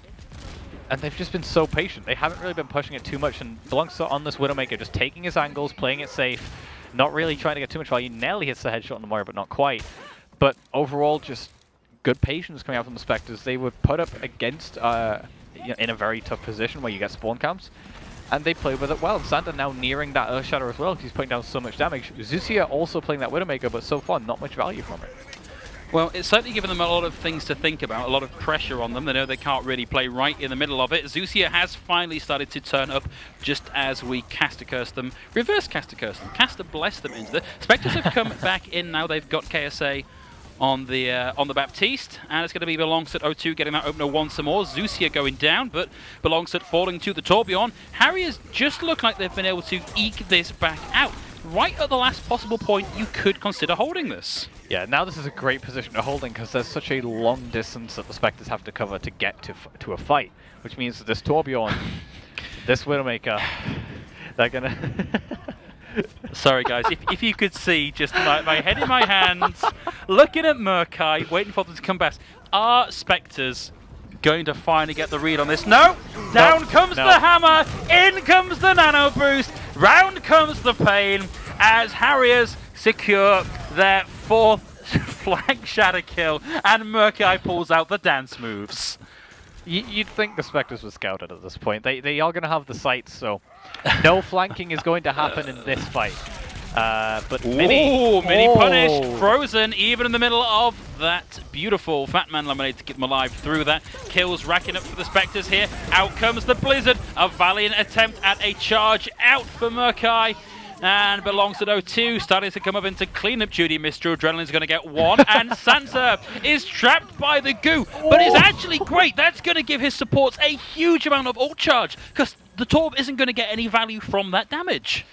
Yeah, and they're actually just going to take this point straight up. So a good fight to win there for the Spectres. And what seemed like, a little bit of an overextension from Mini, but didn't seem to go much further, turns into the defining feature of that fight. He is going to have the whole hog, but Zusi is already going to go down, so that's a great start for the Spectres again, but they need to scout this. Big hook into the high ground, almost got the kill, but they are pulled off over the top, and Mini can't afford to pop that whole hog with the Maid there, because they're going to get frozen out of it if they're not too careful. Santa leading the charge, has the Earth Shadow ready to go. Murkai, watch out, he has an Earth Shadow of his own, maybe playing the corners. No, he's not playing the corners this time. He's playing up close and personal. And it's Mini with 90 HP and a Dream. And the whole hog in the back that's going to open things right the way up for the Harriers to bring this back again. Throws in the hook onto the fortified Orisa. And as Kester falls as the last member of the team, Harriers back in control of the payload. Mini may have just saved as Kester from the embarrassment of a hammer kill, because he was running right up to him with that there. But regardless, Mini showing his aggression isn't just on his Zarya, and this is so much damage going through the choke as well. Molten Core almost online, and you've got to think Murkai is looking for this shadow wherever he is on the map right now. He's got to be somewhere around a corner. I like this. Santa actually looking for it that time, but got the sleep instead. Murkai frozen. Chain frozen, going to be caught out. Santa throws in the shadow, but Mr. Adrenaline is there to take him out. Murkai is just having the worst time at the minute. Just frozen, frozen, frozen. But it doesn't matter because the Harriers are having to aggress in to chase up the kills from the Spectres. But they're finally learning. That's the important thing. They're finally learning. They were looking for him that time. And actually, you saw them may go on an off angle and just wall him off, so no shadow even available. The Nano Boost is now also online, so you gotta think that's gonna either go into Murkai or maybe onto Mr. Adrenaline if they want to go for the hammer kill. But the Spectres has a lot to work with too, especially if KSA wants to use this window to actually poke.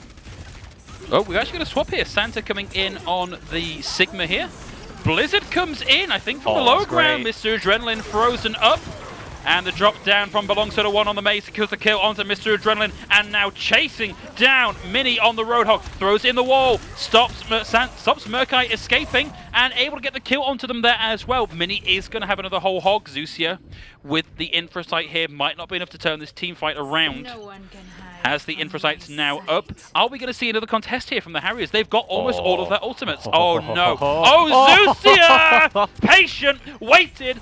Found the enemy Widowmaker and opened that right the way up. Mini still causing trouble in the back. Gets the hook onto the slippery Lucio. Has the whole hog, throws it in.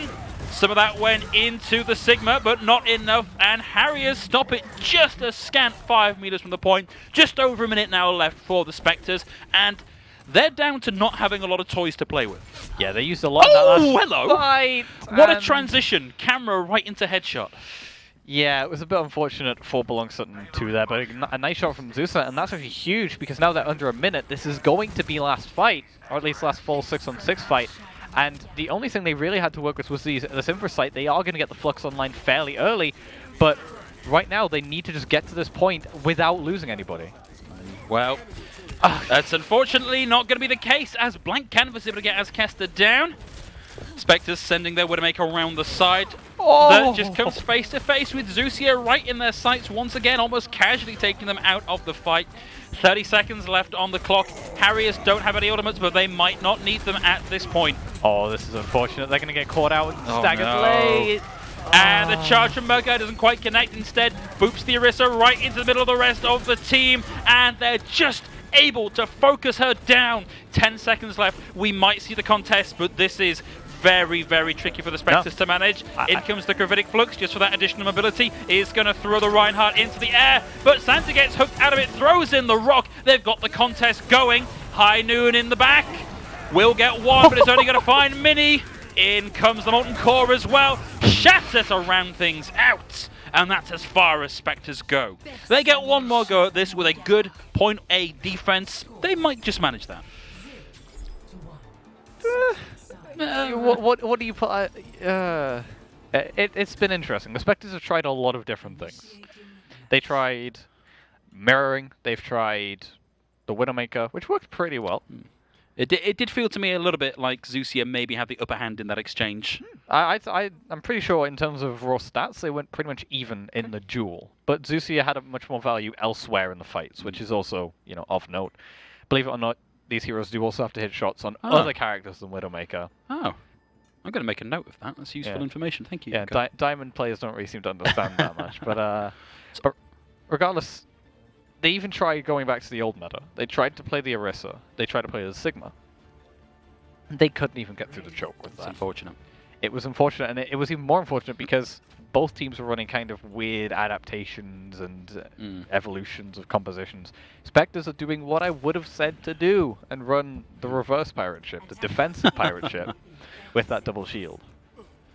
Well, it looks like that's what might be what we're seeing here from the Spectres. We've got that Bastion. What we've got coming out from the Harriers, yes, I know they're in spawn, but this is not that far from what we've seen them run previously.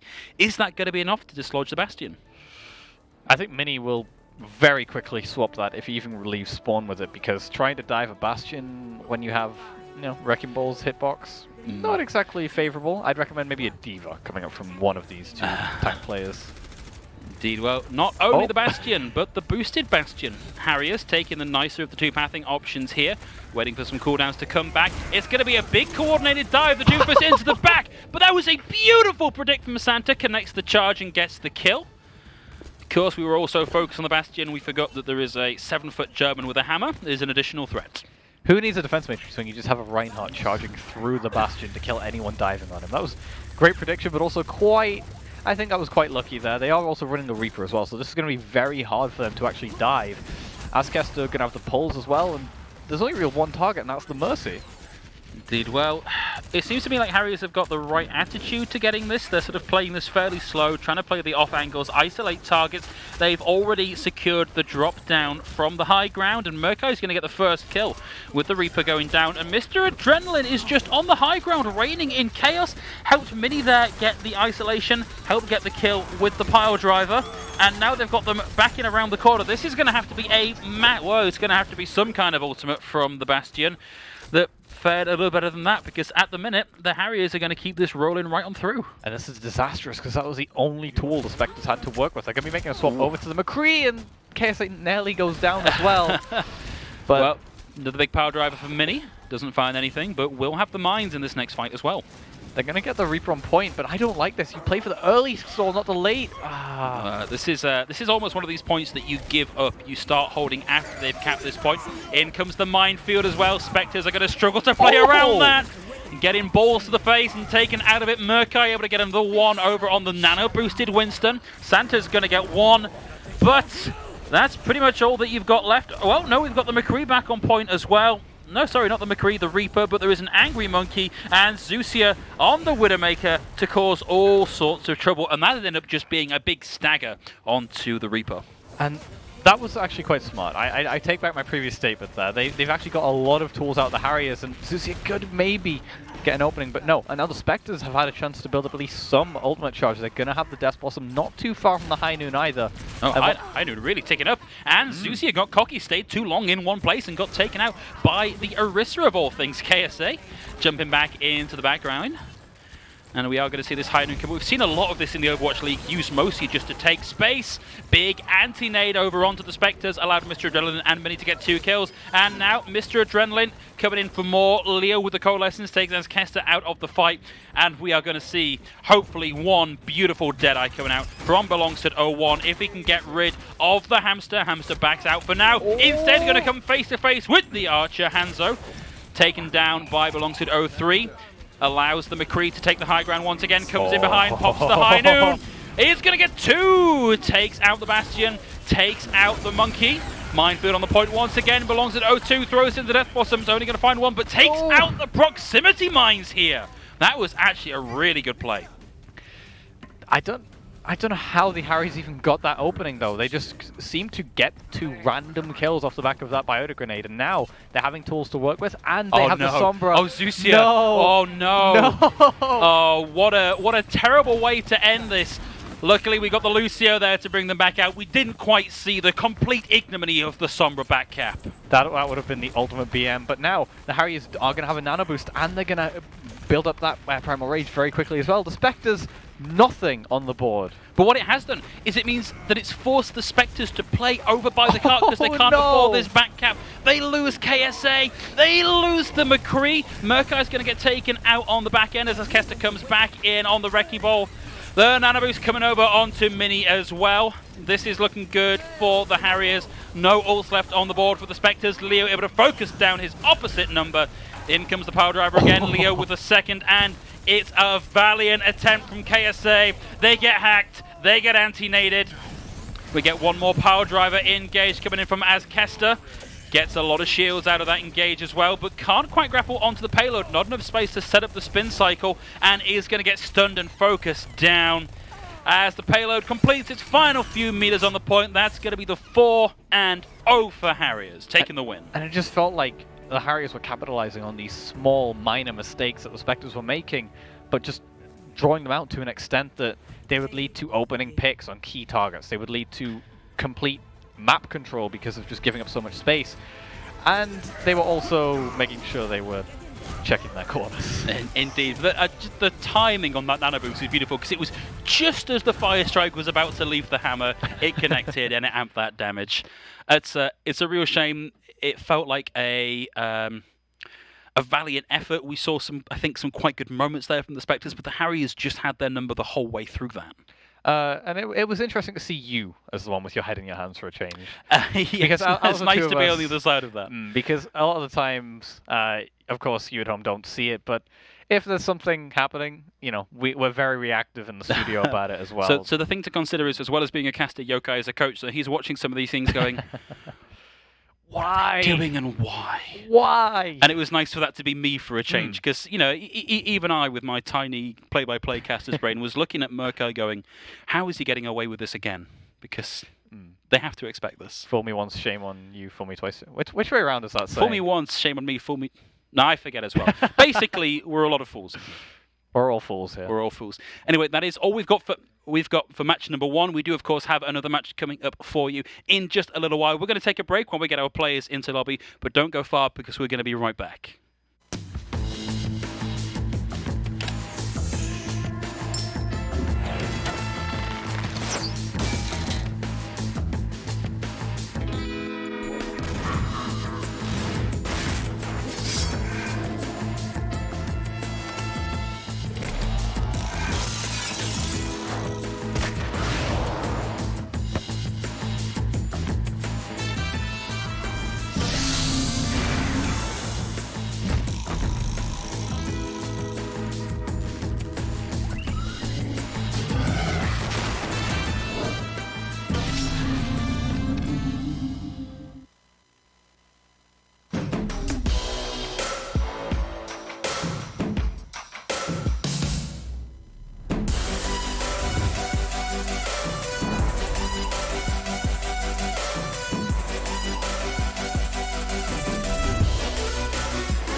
for the first time.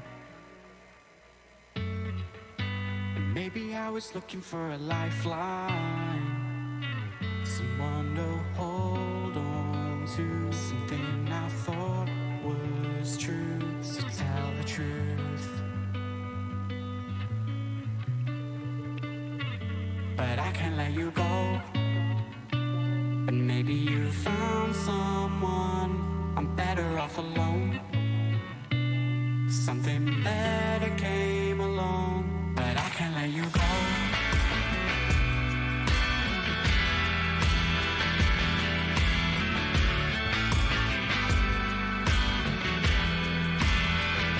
But I can't let you go. And maybe you found someone. I'm better off alone. Something better came along. Maybe I was wrong for the first time. And maybe this was all just in my mind. We'll rise and fall and start again. God knows when we'll reach the end. And every single thing might fall apart. But I can't let you go. And maybe you found someone. I'm better off alone.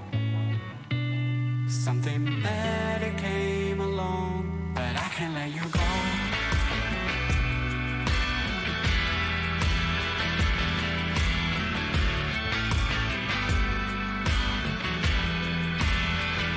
But I can't let you go. And maybe you found someone. I'm better off alone. Something better came along. But I can't let you go.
Welcome back, everybody. Game number 2, Craighaven Kestrels versus Invincibles, coming up on our second match. And maybe a little proviso we should add at the top of this game. Don't you think, Yokai? Yeah, both these teams sitting a lot lower in our SR rankings. I believe our lowest and our third lowest teams on the rankings, both sitting around 2.5 average. But one thing to mention is they're both fairly consistent SR ranges. There's no real standout peaks or lower SR players either. They're both around that level. So it'll be interesting to see how they match up. I'm expecting a pretty even game. It should be... let's be honest. I think it's going to be a difficult game to cast because typically at these ranks we see less regard for cooldowns and combos and advanced positioning. We just see sort of out and out brawls, which can be fun. I mean, thinking back to last week's game with the Centurions and the Rams, that was a very similar scenario where both teams, not exactly this low in the rankings, but still we're not sitting at the top of the rankings either. So we were expecting a lot of the same, a very chaotic matchup, but it actually turned out to be probably one of the best series I've personally casted in Overwatch. It was a lot of fun, but enough about what we can expect from these guys. Let's have a look at our players as we move over to the Versus. So, these are our players for this evening. Kestrels up against Invincibles. And do you know what? Invincibles, a lot of names I recognize. Dwemer, the Redstones. I believe we've seen Dr. Pepper. I think we've seen Coin and Mathrick before. So this is a roster with maybe not the strongest of pedigrees, but a lot of history together. Definitely. And looking at Kestrels, again, names like Rambo seem to come to mind from last season. Yep. Yeah, and they come back, decent performers when we saw them last season as well. So both these teams, although, like we mentioned, they're not sitting at the top of our rankings, there are names we recognize as decent performers throughout when we have seen them play. That's right. And again, coming back to the fact that these are two very evenly matched teams, I do wonder if Invincibles maybe have the upper hand here. With that additional time spent playing together, Kestrels have more new players coming in than Invincibles, and that could be what lets Kestrels down. And we mentioned it last series as well, where one team had a much longer standing core, whereas the other was a brand new arena, brand new roster coming in. And we did see that team synergy really come into play. The difference was on the likes of 2CP, where you needed that extra synergy. If the Invincibles can take their experience together and use that as a driving force throughout the series, I can definitely see them taking this. But I also don't see the Kestrels going down without a fight either. No, this should again be even if scrappy, I think is maybe the motto for this series. Yeah, I think if we're going off what I guess an old Jim Ross would say, a slobber knocker. A slobber knocker, that's quite right. I feel like that particular phrasing's been batted around T2 Overwatch casting for a very long time. Yeah, it tends to be a bit more of the chaotic side, doesn't it? Yeah, a little bit. But, we should see some unusual picks, some interesting picks, but enough speculation from us. Let's throw it to game and see what they've got for us. 4, 3, 2. Starting off again on Li Jiang, and do you know what? This is a much more meta set of compositions than I was really expecting. The only real non-meta thing we see on the side of the Kestrels here is Zarya. Of course, on the Invincibles, you do also see the Doomfist coming out, but again, very standard compositions. Well, it's going to be the opener there, Fire Strike for Fire Strike. Kestrels playing aggressively, stuffing up Invincibles into that corridor. May War comes out, but so far no kills either side. The McCree pressuring down the shield, and the Doomfist able to get in and start to open things up. Invincibles with a quick 3k, ready to open up the point. Flash taking down the Ana as well. We'll get a little bit of that freeze juice on him on the back end, but it looks like Invincibles are going to take this. Doesn't quite connect with the charge, but will put them into a position for Ghost Butter on the Zarya to take them down, and Flash having to hop step away to the point to rejoin his team. But that's what you get with the Doomfist over the Mei. The Mei wants a lot more of a methodical fight. You want to play it slowly, get your walls out, get the freezes on. Doomfist is very much just punch in, get that instant pick, get the instant damage down, and that's exactly what he did. He got 2 picks, got out safely, and that was a clean fight for the Invincibles. It has just been brought to my attention that actually these team names are incorrect, which if I'd stopped to look for a second, I could have said that. So Invincibles actually playing in the red there, Kestrels playing in the blue. So apologies, an early fight in there for Invincibles. And the Kestrels are coming up on a lot of ultimates as well. Okay, so we're just getting to the bottom of that technical area, but we are back with you as the fight is going on. Flash aggressing in, swing of the hammer, no need for a shield. Can't quite find the kills just yet. Will get a little bit of help there from the Kree to take the Brig out of the fight. Once more, can't connect the charge. Instead, just going hammer to the wall, finds the kill onto the Zarya. And they still have a load to work with on the side of the Kestrels right now. They have the Shadow, they're going to have the Death Blossom, not Death Blossom, the High Noon. They're also going to have that Sound Barrier as well to just give that extra level of sustain. Coalescence is going to cause a lot of problems, but on the side of the Invincibles, they are also going to have a lot to come back in with, nearing that Grav, among other things. That's right, but this is a great early showing for the Kestrels. We were concerned about this relatively newer roster performing, and so far it's working out for them. But we're going to see Tarn on a flank, and it's a big shadow from the Invincibles, puts all of the Kestrels on the ground, but the follow-up just isn't there. The grab over the back, the coalescence, the primary fire, the right clicks, all coming in to secure a team kill for the Invincibles, and they will flip the point at 51%. And the Kestrels invest 2 of their ultimates as well, both their support ultimates now offline because of that. Although, the Invincibles actually using 3 in that fight as well, their High Noon, their Coalescence and their Graviton. But they're coming up on the Shadow, they're coming up on that rally as well, and they're going to have that Dragon Strike as well to really cause problems in choke. Well, out comes the Dragon Strike, and it's just enough to clip the McCree. And the Doomfist comes in, he is going to take the Brig out of the fight as well as a second kill on the board. Minimac able to get 1. And now, Kestrels can afford to chase in, can't quite connect with the punch there for the Doomfist, or the Seismic Slam, but Flash is there to clean up. That's a much bigger target to connect the Rocket Punch to. And Invincible's going to be holding on for now, but Kestrels have flipped it back over. But the Invincibles are now at a disadvantage because they're running at Brigitte, which means they don't have the speed booster for Lucio. They do have the rally, but their team in general is going to be a lot slower at getting through this choke. And when there's a Deadeye on the table, you want to be able to move a little bit quicker. Ryan's swapping over onto the Tracer. Have to wonder what the logic for that is, but they're going for a different pathing option here, and I wonder if Reigns is just going to try and draw some attention, get them looking at the point when they should be looking at them aggressing in. Well, instead, looks like we're going to see Ryan's caught just on the furthest possible edge of that bounce back into the wall, and Kestrels starting to get kills in their favor. The Reinhardt for Invincibles able to take Doomfist out, and as a beautiful try from Tarn, but caught out by the enemy McCree. This is getting close to last fight territory. Kestrel still in charge of the point for now. They managed to take Flash out of the fight for the Invincibles. Ryan's with a recall, trying to 1v1 this Moira. And instead is going to find the Doomfist punch to round things out. We are now down into the overtime wick, ticking down, and it's Kestrels in charge with the kills in their favor. And it just felt like the Kestrels had more resources at the end there. Even though the Invincibles maybe had a pick or 2, they couldn't quite find the engage just because of the ultimates the Kestrels had available. The Invincibles do end up going down with ultimates on the board, which is not what you want to be seeing when it's last fight, but not really too bad from the Invincibles either. They had a good economy throughout, and even though at the end it was more of a compositional thing, they weren't able to get out the way quick enough.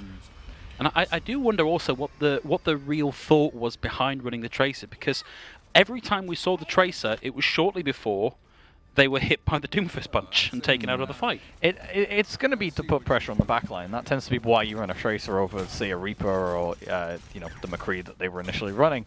But he didn't quite find that because, of course, a very well-placed punch did take him out the fight. Now, though, Rain's going to be playing the Pharah, and on the other side, we can actually see a much different comp to what we saw on the previous point. Well, yes, and Ghostbutter taking some early aggressive positioning, getting in position for a knockoff if Invincibles choose to come around the side. They are instead coming around at the front. Of course, no Lucio there to help them get to point quicker, so they will be on the back foot, having to take up the offensive position into the defensive position the Kestrels have up. Nice big power driver comes in from Ghostbutter, pops the adaptive shield and gets out of trouble. But the first kill is going to go over to Invincibles as Rambo is taken out of the fight. There's the second, the charge kill connects, and now only at 40 charge, the Zarya is still looking to try and do some work here. It's going to be Invincibles taking early control at this point. And that was very good, slow, methodical play from the Invincibles there. They didn't rush it. They didn't think, okay, they're capturing, we have to get on the point. They grouped up, they stacked up, and they played with their resources and their advantages. They didn't try and overcommit or anything like that. And that was very smart from them. And now they have the more important thing, rather than being first on point, they're the first to cap.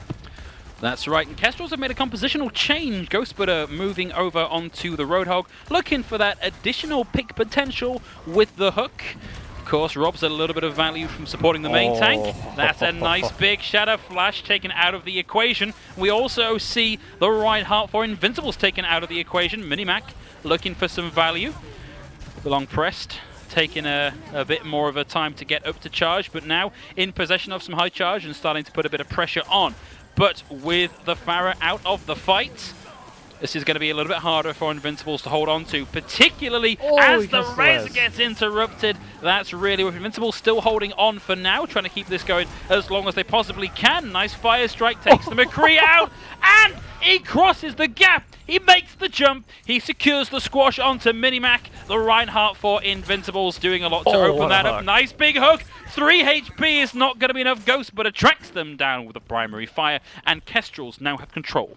And now you're in a really bad situation if you're Reigns here, because you want to keep the fire, you want to get the barrage off, but the combination of that Roadhog combined with the McCree on the opposite side, as well as just how much the Moira is probably going to do at just negating your damage, it's going to be hard for him to get in a position to find this. And even if he does, that hook can interrupt everything and make that 100% to 0. It's going to require a lot of communication to make sure that that particular stun is off board and that this pathing is not too telegraphed from Reigns. They're going to be coming around the side. Sees the Ghost Splitter is there. There's the Graviton Surge and the barrage into the back line. It finds the sound barrier, but the sound barrier is not going to keep you alive through all of that, I'm afraid. Too much damage coming through there. Same as the likes of a Dragon Strike, you need to be aware of what ultimates they have and whether or not it's actually worth it to throw that sound barrier in there. They do still have a lot to work with though. They're going to have that whole hog, they're going to have the Earth Shatter, and they're going to be not so far from a Death Blossom either, as well as the Coalescence for good measure. But on the other side, the Invincibles are going to have that Shatter as well. They have the wings, and that Coalescence that I just mentioned, matched. That's right, even just damage boosting that Coalescence, I feel, makes it a lot more of a threat. This is going to be aggressive from the Reaper for the Kestrels. Needs to be maybe a little bit sneakier with this. We want to see the TP into the backline, but there's a nice big opener. Ghost Splitter gets down range. The Death Blossom thrown in just for the heck of it. That's going to be a one-team fight for the Kestrels as we hit nearly the entire capture for Invincibles. Neeld is alive to keep that going that little bit longer, so we will see that hit 99 to 40. Invincibles only have to win one more team fight. And the Kestrels now are without any resources whatsoever. Reigns is going to be spamming out, trying to get this barrage online before the Lucio can get that sound barrier on the table as well.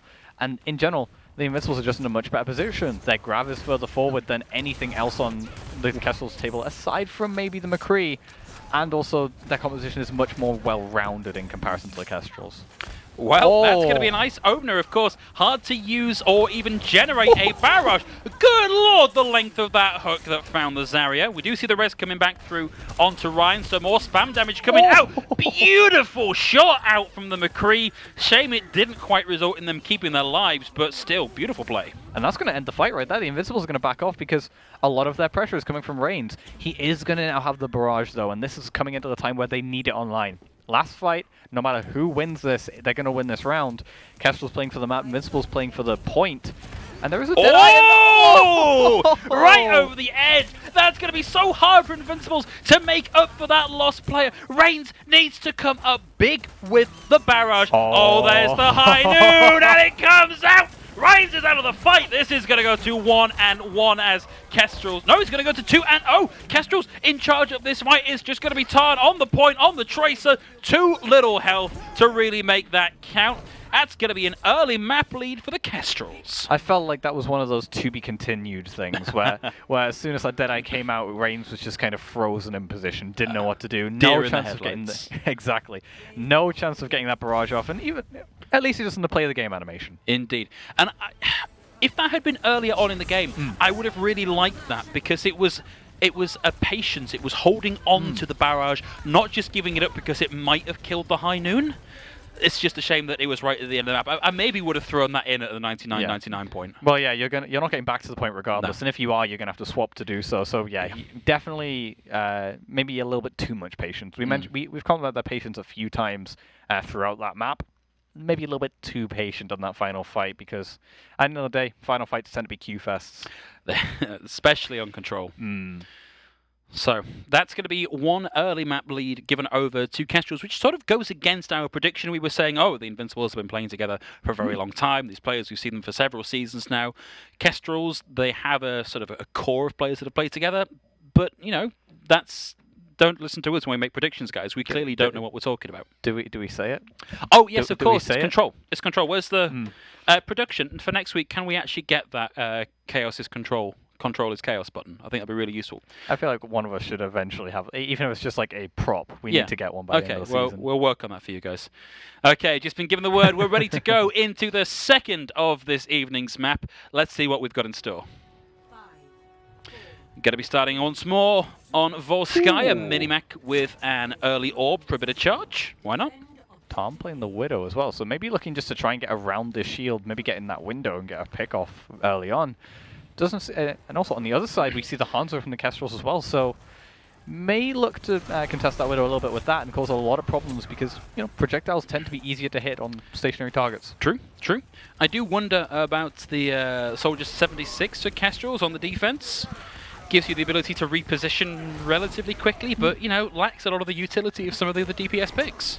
Does add a bit of healing to the team composition, though, especially when you're running the Moira Lucio and lack a little bit of that second main healer. Tarn looking for these angles. Can't quite find the heads they're looking for. Going to go for a big high grapple. Sees the supports, can't land the shot in the meantime. That Soldier is going to at least come up with one kill. Reigns going down, but Invincibles have still pressed their way in, now having to back out again as the kills are racking up for Kestrels. And the Sori is high charge, so you want to get out, but it doesn't look like she is. She's going to be chased out. No, there we go. We are going to see the Rock connect, but gets out with the support and holds onto that charge. That's so crucial for this next fight. Oh, desperately looking for a target for that bubble to keep the charge up, but nearly lost their life in the exchange. And still not able to get much damage down from the Zarya either, which is something that's deadly important. And again, picks just coming out after, you know, fight after fight after fight, and it's causing so many issues for them because they can't even get through this choke. They haven't actually had a full-on engagement just because they've always been getting picked off. Tarn, don't worry, nobody was spectating that failed grapple. Tarn now going toe-to-toe with the Hanzo for the Kestrels, who drops down from the window, deciding not to take that particular engagement. Flash with the Shadow ready to go. Watch for the Rhine mind games. And the long pressed on the Zarya with a huge amount of charge here. Deciding to press in. Out comes the Shadow, puts a couple on the ground, and one kill already. But Flash gets picked off by Reigns here. Rambo able to get the Zarya down as well. Wants to get at least one more kill to try and secure this even number in the team fight. I love that you can see the arrow in the foot of the Soldier through the Sonic arrow. And now Reigns has a lot of control over this fight. And with the additional angle provided by Tarn, they can just absolutely pick apart the Kestrels here. Yeah, great play of the double sniper setup there, especially once you had that positioning on the point. I'm not sure what happened to Flash's Shadow. I think he just missed it because I heard it thrown in, but he didn't really knock anybody down. But the one thing it did do was it signaled everybody else to go in. And they went in and they somehow still made it work. Yeah, they did make it work. And now on the offense as well, the Invincibles are going to have so many tools to work with as well. And the Kestrels, that would have been one of their only tools to actually play around. Although Ghostbutter also going to have the Flux, so causing a lot of problems, especially considering the Invincibles have nothing to negate that ultimate. That's right, but this is going to be a much safer ingress for it. Well, Flash. We're going to see the... I know, it's just a cheeky fire strike around the side. We're not going to see a charge in. Oh, a lot of damage thrown there in onto Reigns, who's going to come down onto the low ground. Knows where they all are with a little bit of help from that Sonic arrow. It's going to be DPS Moira. No, going to be back onto correct duty, keeping those two alive through that. Coalescence coming out shortly, but Tarn gets the opening pick onto the enemy Widowmaker. Flash coming around the side. Interesting pathing options here for both teams. That's going to be 2 kills very early on for Kestrels. Ghostbutter able to get one with the opening of the Flux. Invincibles hold on to a lot of ultimates, though. I think Flash thinks that he's playing Winston right now. He's going in so many off angles and flanks. The Invincibles, though, like you say, they're holding on to ultimates. Even if they are getting picked off, even if they are losing these fights, they have time. They have ultimates. They're going to be sticking with the McCree. I think they weren't playing McCree from the start. Or were they? No, they were playing the Widow. They were playing the Widow, but we've got to swap over onto the Genji here, which it's an interesting one. Especially with Tango, that was probably an adaptation to the double sniper, but once Tango goes up to the McCree, that's way less valuable. Maybe, though, a chance for a deflect on this Graviton as well, which could deny an entire Grav Dragon combo, which could be huge. It really could, but it requires a lot of skill and a lot of timing. Genji there, slowly ramping up that. Oh, well, getting one in the feed already, slowly working their way up towards that ultimate. Not a bad defense if you want to push in. Difficult to come in through all that damage from the Genji. And he gets a second as well here. And now, the long pressed 18 will have the Coalescence. Dragon's going to come out. Didn't see anything from that deflect, and they're just going to fire beams into it. Shatter comes out there for both sides, puts them both on the ground, and now the Genji really starting to show worth, getting a third in the kill feed. This is looking great for the Kestrels, and a fourth for the Genji, coming up rapidly on having that Dragon Strike on board. There was no Dragon to combo with the Graph because that Rain had been caught off so early. That's what this Genji pick is actually getting right now. He's just causing so many issues in the backline that the Invincibles have to decide, do they play tight and packed, or do they make an entire swap? Because Reigns cannot play that high ground alone anymore. And Tarn just got caught up in the backline once he didn't have his stun. A really great play coming out from the Kestrels right now, playing around this Genji so well, and they nearly have the blade. I think this is really rough for Tarn, actually, because he's trying to find angles to poke down targets, but just getting shurikens at him the whole time. They're doing such a good job of pressuring him out. It's going to be the Dragon coming out. The answering Dragon comes out, and that's going to be a much bigger one for the Kestrels. 2 down out of that one, and Reigns only managing 1 with a melee kill on the back of that. This has been a very successful hold for the Kestrels on point B so far. That was great awareness coming out from the Belong account on the Kestrels side. There's such great knowledge just to know that they were going to have to come through that choke. There was nowhere they could go. And you saw that the Zarya basically just stood still. There was nothing she could do about that Dragon just coming straight through her entire team, getting 2 kills before the fight even began. This is unfortunate. Just a little bit of a PSA for you guys. If you are going to come play in Arena Clash, please don't play on the store account. It makes it so hard to spectate you correctly. Because like, oh, it's Belong pressed 18. Cool, thanks guys. Well, Reigns has made a wholesale swap now, going over onto the Doomfist instead. Rambo back into the back line. A lot of damage coming through onto Belong Press 17's shield. High charge here for the Zarya of Invincibles. Reigns struggling to find kills with it just yet, but it has allowed the Invincibles to start to aggress onto the point and start taking some possession. But hello, Reinhardt from right in the back line. Flash is going to find Belong Pressed. And Kestrels once more with the kills in their favor as we duck down below 30 seconds. Tarn needs to come out here. We want another good team fight out of the Invincibles. I didn't realize Reinhardt was just a 500 HP tracer. Wow. Coming from well in the Invincibles backline, getting that pin onto Zarya. And I think you could see the surprise. The swap over to Winston, though, is just to try and get a touch on this point. They're going to have the Coalescence support as well, but the Flux is there! That's a big Flux as well. But it might not have been enough to stop them getting that contest going. The Dragon comes out. Both Dragons come out. The Super Shimada brothers on the field. And that's going to be 1 kill out of the Dragon Blade. They held it for so long. Really made that work out. Tarn almost with that Deadeye, but almost is nowhere near good enough. That it's going to be a full hold on point B for the Kestrels. Very strong hold for the Kestrels. I feel like that final fight would have been the in-game equivalent of the cinematic between Hanzo and Genji. Both Dragons coming out at the same time, getting a kill each. But overall, yeah, that they really adapted well to that. I thought the Genji was not going to be a good pick. You could hear the surprise in our voices when we actually saw that pick come out.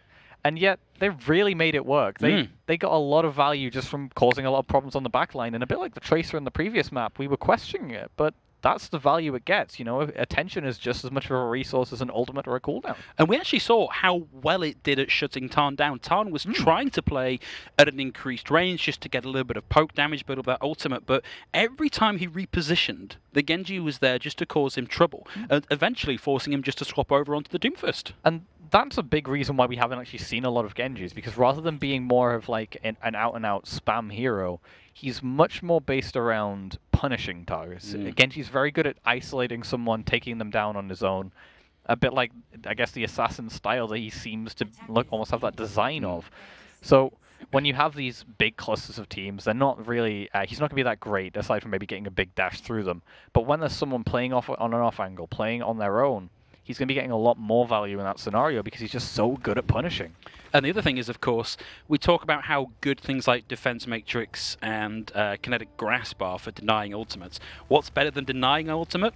Making it your ultimate instead. And in an environment where we've got Graviton Surges, it's a good thing to have. Now, this is a big old classic ladder strat coming out from the Invincibles. The pocketed Bastion on the lower ground.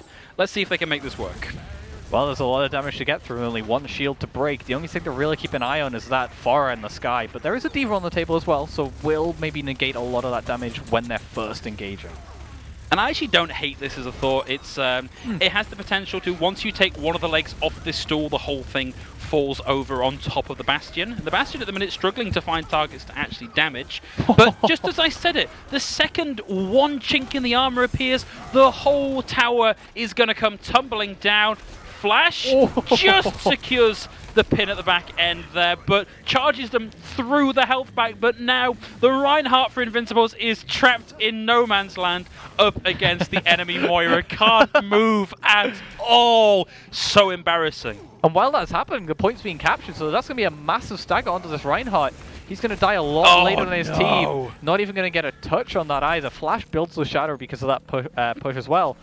And the Kestrels have a lot of ultimates to work with, and the only thing really on the side of the Invincibles is that Earth Shatter. You have the Valkyrie, but that's a lot more of a general sustain than an actual defensive ultimate. Well, Invincibles have made some swaps, but they've crucially caught the long pressed on the Sigma out in no man's land, and of course the respawn is just not going to be there in time. Kestrels can push right in with a huge advantage, particularly with the Coalescence, just to beam down that immortality field, to beam down the Reinhardt, to do all the value in the world. Out comes the self-destruct. They've only got to get that one tick. The self-destruct finds Rhines on the Doomfist. The timer ticks up, and that was incredibly quick for Kestrels. That was so fast. The Kestrels are coming out kicking and screaming right now, really putting up a fight against the Invincibles. We said that the Invincibles has had the advantage, and yet the Kestrels are now sitting 2-0 and looking incredibly dominant while they're doing so. This was not what we were expecting at all, but it's beautiful to see Kestrels able to push right the way on in. They put up such a beautiful defense, and their offense was very, very clean. The second that the Bastion went down, they went, cool guys, we've got this, let's go, and they got it.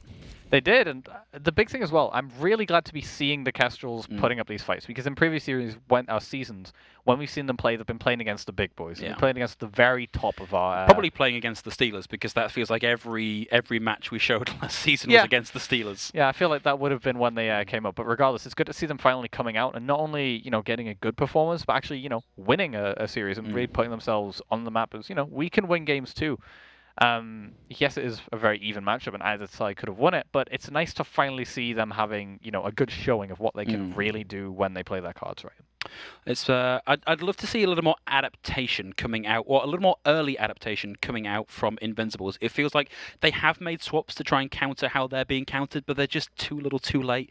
They kind of didn't have time on that last run because the offense was so quick. Any changes that they made would have been hard pressed to find advantage outside of a stall, but some more innovative thinking maybe to overcome what the Kestrels are doing to them would be useful here. I especially think that they just need to take a step back and maybe use the halftime point of this match to really start resetting themselves mentally, because towards the end of Volsky you started to see mistakes coming in. You saw the Sigma get staggered out very heavily, and even if you do have the instant spawns now, you're still not with your team for the initial engagement, and that's so big, and it caused them so many problems that they really need to take a step back, start thinking about things, playing it a little bit safer, and also picking their fights, because they kept on just throwing things at fights again and again and again. It's what we expect at these lower elos, but they just need to take a step back, be smarter about that play, and really show us what they can do, because right now they're looking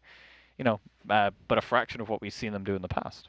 Yeah, it's very unfortunate, but we are only at potentially the halfway point here. This is match point. If Kestrels can take one more map, they are going to be the first in that 1-to-3 race. Of course, we'll still be playing the 4, but if we want to see Invincibles take this a little bit further, maybe take us to that map 5 and secure the series win, they've got to start that reverse sweep here. So let's throw into our next map and see if they can pull that one out of the bag. Course, going to be going back over to Numbani, our hybrid map for this point, and this time it's going to be Invincibles starting on the defense. And this is a really good chance to not only get themselves some momentum, but also halt the Kestrels' momentum, because if they get held here, that's really going to hurt them. That's right, well, going to be pathing round the low, round the backside, and that's going to be the McCree caught out and focused down, but they do trade out the Doomfist and the Genji, both taken out. Flash able to find the Zarya. Ryan still alive, punches in, can't quite find the kill. Kestrels now looking like they might have the numbers advantage. Big charge coming in. Tarn going to be coming back in on the Reaper. Invincibles looking a little bit scattered right now. Kestrels able to just keep these kills coming and coming and coming. And again, it's a silly mistake that catches them out. They catch Tarn on the low ground with the McCree. I don't know what happened. Maybe he got booped down or something. But regardless, that cost them that first point, and suddenly they go from having a good chance to hold momentum to having to fight against that momentum for the rest of this map. And with a 5-minute time bank coming out of point A, that's not going to be easy. Okay, but I am liking what I'm seeing here. It didn't work out for them quite well there. The interaction between the Doomfist and the Zarya to keep the Doomfist alive is great. Oh, a shatter with next to no HP from Flash, and they clean it up. It doesn't matter that they lost Flash there, because that shatter did all the work in the world to secure the kills. Flash has been incredible on this Reinhardt so far, whether it be going for a really... Oh, Tarn. Really ridiculous flanks on to get pins off, or whether it be getting these huge shadows off, or just getting huge amounts of damage down on the enemy team. He's been doing so much work and creating so much space for his team. And I feel like that is where the start of the Kestrel success is coming. They have such a strong leader of the ship that it just feels like it can be smooth sailing through the rest of this point. And right now, the Invincibles have to find an answer for him and this Diva Bomb as well, which can be causing so many... Oh, he's no! So low. Almost got it, but of course you've got to get the hack off. Well, we'll just find it with a primary fire as the Lucio goes down, securing the advantage once again for Kestrels. Ryan is now going to have the Meteor Strike, can't quite secure the kill. Manages to get the counter punch over onto the Doomfist, looking for targets. Just going to come down on the payload instead. Can't find a kill out of that ultimate. Sound barrier now on the field for the Kestrels. And of course, a hacked Doomfist is a Doomfist in a whole world of hats! As the charge connects and takes Reigns out of the fight, that is going to be Kestrels rolling on into point C. And the Kestrels are still holding on to these ultimates. They're not having to use much at all. Only really the sound barrier coming out there. And they're going to have an EMP this fight as well. So even if the Invincibles are going to build these ultimates, they're going to be pretty much saving them for final fight, because CMP could stop everything here and now. Of course, about to goes in on that. It's going to be sound barrier popped very early in the fight. That might have been just to keep Jambo alive in that fight, but that's a really unfortunate ultimate. You want that to help your team survive the EMP coming out. Instead, going to give that right the way over. Now, going to be the Doomfist punching in, looking for a target. We'll find the Reinhardt, can't secure the connect into the wall, and in the meantime, Belong Press 17 is able to find Flash. Kestrels are going to back the way out. Nice discipline from this team to disengage without that shield there to help them through. But look at the check marks on the side of the Kestrels, and the Invincibles have nothing to work with, only approaching this Deadeye, and that's not going to do anything for negating the CMP.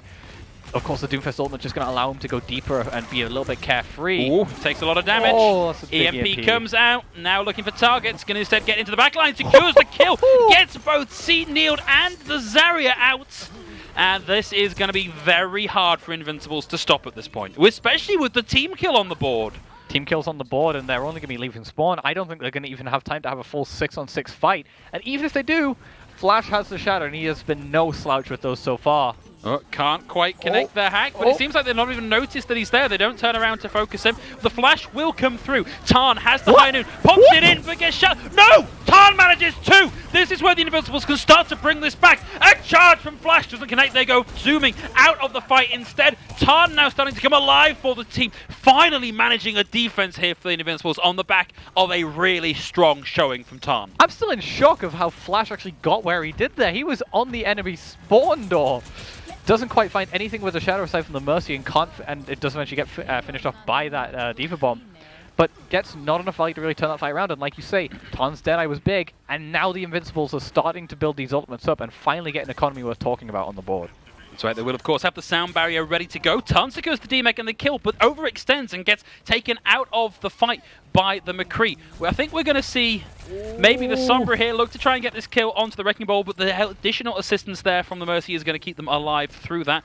Are we going to see that? I think they're waiting for the back cap. They're waiting for Invincibles to push in, and it's just not going to happen. They're playing right by the cart. Oh, that's a good hack. Sound barrier comes out, and of course they can now see that they can expect a shadow to come out, but they've taken him out. That's no longer a problem. Tyre's going to come out, but it gets just focused down by the McCree on the side of the Kestrels.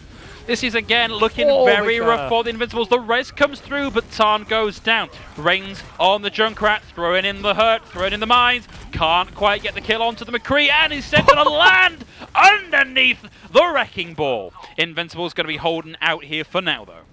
It just feels like these engagements aren't clean from the Kestrels. And again, just like the end of 2CP, you need these clean fight wins when you start to get to this point.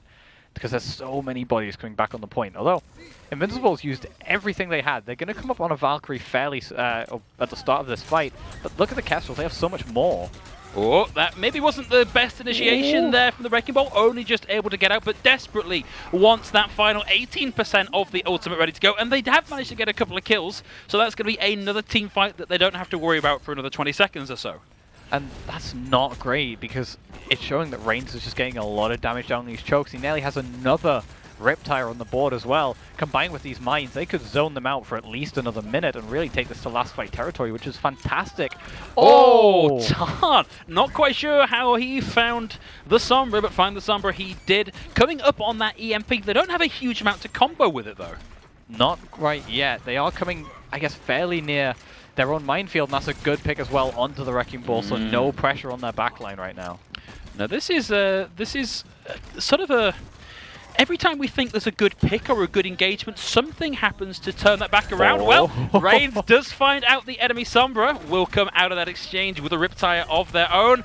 But of course, forgets that there's a Sombra, turns the head, instead retrieves the... oh, that's a big EMP! Hits 3 of the remaining members of the Invincibles, and a combo with the Deadeye for the triple. Kestrel's going to start to move that back again. We thought they were at this point before. They have moved the payload this far previously.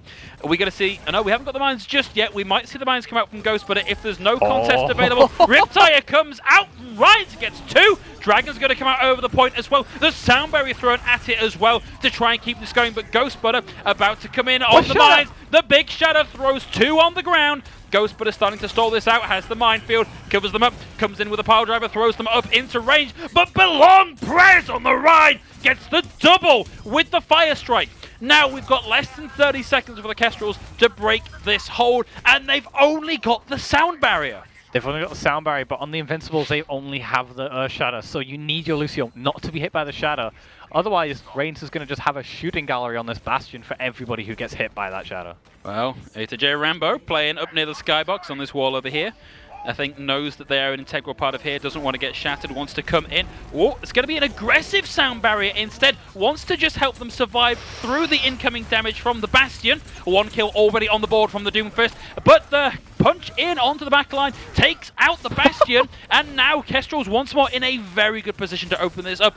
Tarn looking for targets, can't quite find them, instead going to be challenged by the Doomfist, has to retreat into safety. They get focused down, pushed out of the way. Round 1 complete in overtime for the Kestrels. And the Invincibles lost their Reinhardt so early on there that that Shadow was negligible. It didn't matter that it was on the board because he just got run over straight away. That Sound Barrier was able to be used to contest the point for longer to allow his team to come back and get a 6v6 fight when you really shouldn't have been allowed to. And the Kestrels really made that work at the end there, but the Invincibles did burn about 2 or 3 minutes off the clock there with a good stall. That's probably one of the better showings we've seen from the Invincibles in the game so far tonight, that hold around that point. See, obviously they have the spawn advantage at that point, but I thought they did a very good job of not throwing in ults where they didn't need to use them. They were actually a lot more measured than we've seen from them so far tonight. And they were very good at fighting when they didn't have ultimates on the board. There was a situation where the Kestrels had 2 or 3 ultimates and the Invincibles had nothing to match it, but just sheer patience and, I guess, methodical play in general came out, and it was very effective. They were able to build up an ult economy and at the same time drain the Kestrels down, not only their ultimates, but also their time down to overtime. Indeed. Well, it's going to be the Kestrels' turn to defend here. And we have seen this come out once already today. The Invincibles running a very similar defense, but I think that this might be a slightly improved version of the Bastion hold over what we saw from the Invincibles. Yeah, for sure. I definitely think that, particularly when they have this high ground advantage, that's going to be the big thing here. They're only opting for the... oh, no, they're not. Flash is still on his famed Reinhardt. I imagine he's going to continue to play this like his hit scan counterpart is going to be playing on that Tracer. So I want to see, does he, with the Bastion on the field, does he still go for this very risky flanking style of play, or does he opt for a more defensive style where they try and deal with the dives here? And actually, Invincible something for a Roadhog here. Well, you know, if this is a read on the Bastion, it's not a bad one. It's one of the ways to dislodge one if you can get close enough. See Belancre on the Tracer here, looking to get in, but that's going to be 1 kill already for the Kestrels. Reigns caught out of position, and they're going to have to rethink this strategy because they're going to really struggle to close the distance on this Bastion in a meaningful way. Yeah, they're wanting to play in the sightlines of the Bastion with the shield, but I think any time you spend in the sightlines of a Bastion is too long. Already has the ultimate as well. This is not looking good. Reigns drops down, but drops down into the line of fire of the he's Bastion. low. And it's going to be the Reinhardt taken down as well. Rez not quite going to come through either. This has got to be. We've got to see some wholesale swaps with the Invincibles. They cannot keep running this. They need to be quick onto getting down to the Bastion. Right there, they just tried to play it slow. They're trying to poke him out, but you know, can you poke out a Bastion who fires that many bullets? I don't think you can. And like you say, he does already have the ultimate online, and they're not so far from Amplification Matrix either. So do you think there's the Roadhog there looking like, where's my team gone? And even this is a pathing option, spending so long in the line of sight of the Bastion. But this is nice. This is a big flank. It's coming in, putting a lot of pressure on the back line onto the Reinhardt, meaning they can't quite defend the Bastion in the way they'd like to. I wish we'd see that one. That was a triple from the Bastion with a singular rocket. Kestrels are going to keep holding on here, and they've got all the time in the world to chase down this poor Mercy. Are they? No, the Mercy's going to get away. Seanield is going to survive through that. Tarn desperately looking for the kill, but can't quite connect on it. I was about to say that he didn't find much out of that ultimate, but that single shot shook me right up. Kestrels are still sitting on some good ultimates as well. They're gonna have that. They're gonna have the supercharger, which is just gonna completely reset their ultimates. Flash not so far from an Earthshatter either, and the Invincible still. They're going to get the beat, but they have nothing else to really work with it. They need to make this rotation and fast because they're running out of time. They've got to make this rotation in a smarter way, but this is a nice adaptation, but it might not be enough. The D.Va dive came in, but they've secured the D-Mech onto the D.Va already. Tarn has finally taken the Bastion out of the equation, and now Ryan has the tire! Gets the triple! They didn't need much by way of adaptation. They close the distance, they get the kills, they crack the point. Invincibles looking to move us over into streets. And that just shows that once the Bastion can't actually get the damage out, the value is nullified. D.Va right up in his face, and even though he does D-Mech the D.Va, the rest of the team's on point, not taking damage. That space is suddenly lost. Kestrel's now building a lot of these ultimates. They still have that supercharger on the defense, and Flash also having the Shatter as well. The Pulse Bomb can probably just be used almost off cooldown, but the Invincibles need to start building up these ultimates, having these economic fights. Already D-Mech'd on the D.Va, but they've been good in this scenario. Ooh, nice shot there from the Hanzo on the side of Kestrels. Means that we can start to see them close the distance. Supercharger comes out, one kill down onto the Mercy, and now we're on to cleanup as the D-Mech D.Va gets taken out. But a long Creo 3 on the Hanzo, taking a bit of an opportunity to close the distance. Tarn knows where they are, thanks to the Sonic Arrow, can reposition and start to fire in some headshots, slowly building up towards that Dragon Strike. Slowly but surely, once he has it as well, you've got to be looking at the Graviton on the side of the Invincibles as well, because they are slowly but surely building that up after a pretty silent swap from him. Flash still holding onto a Shadow though, so you've got to expect that he's going to want to throw that out, especially when you look at the Invincibles, they have no shield whatsoever. Oh, and well, that's going to be... Wow.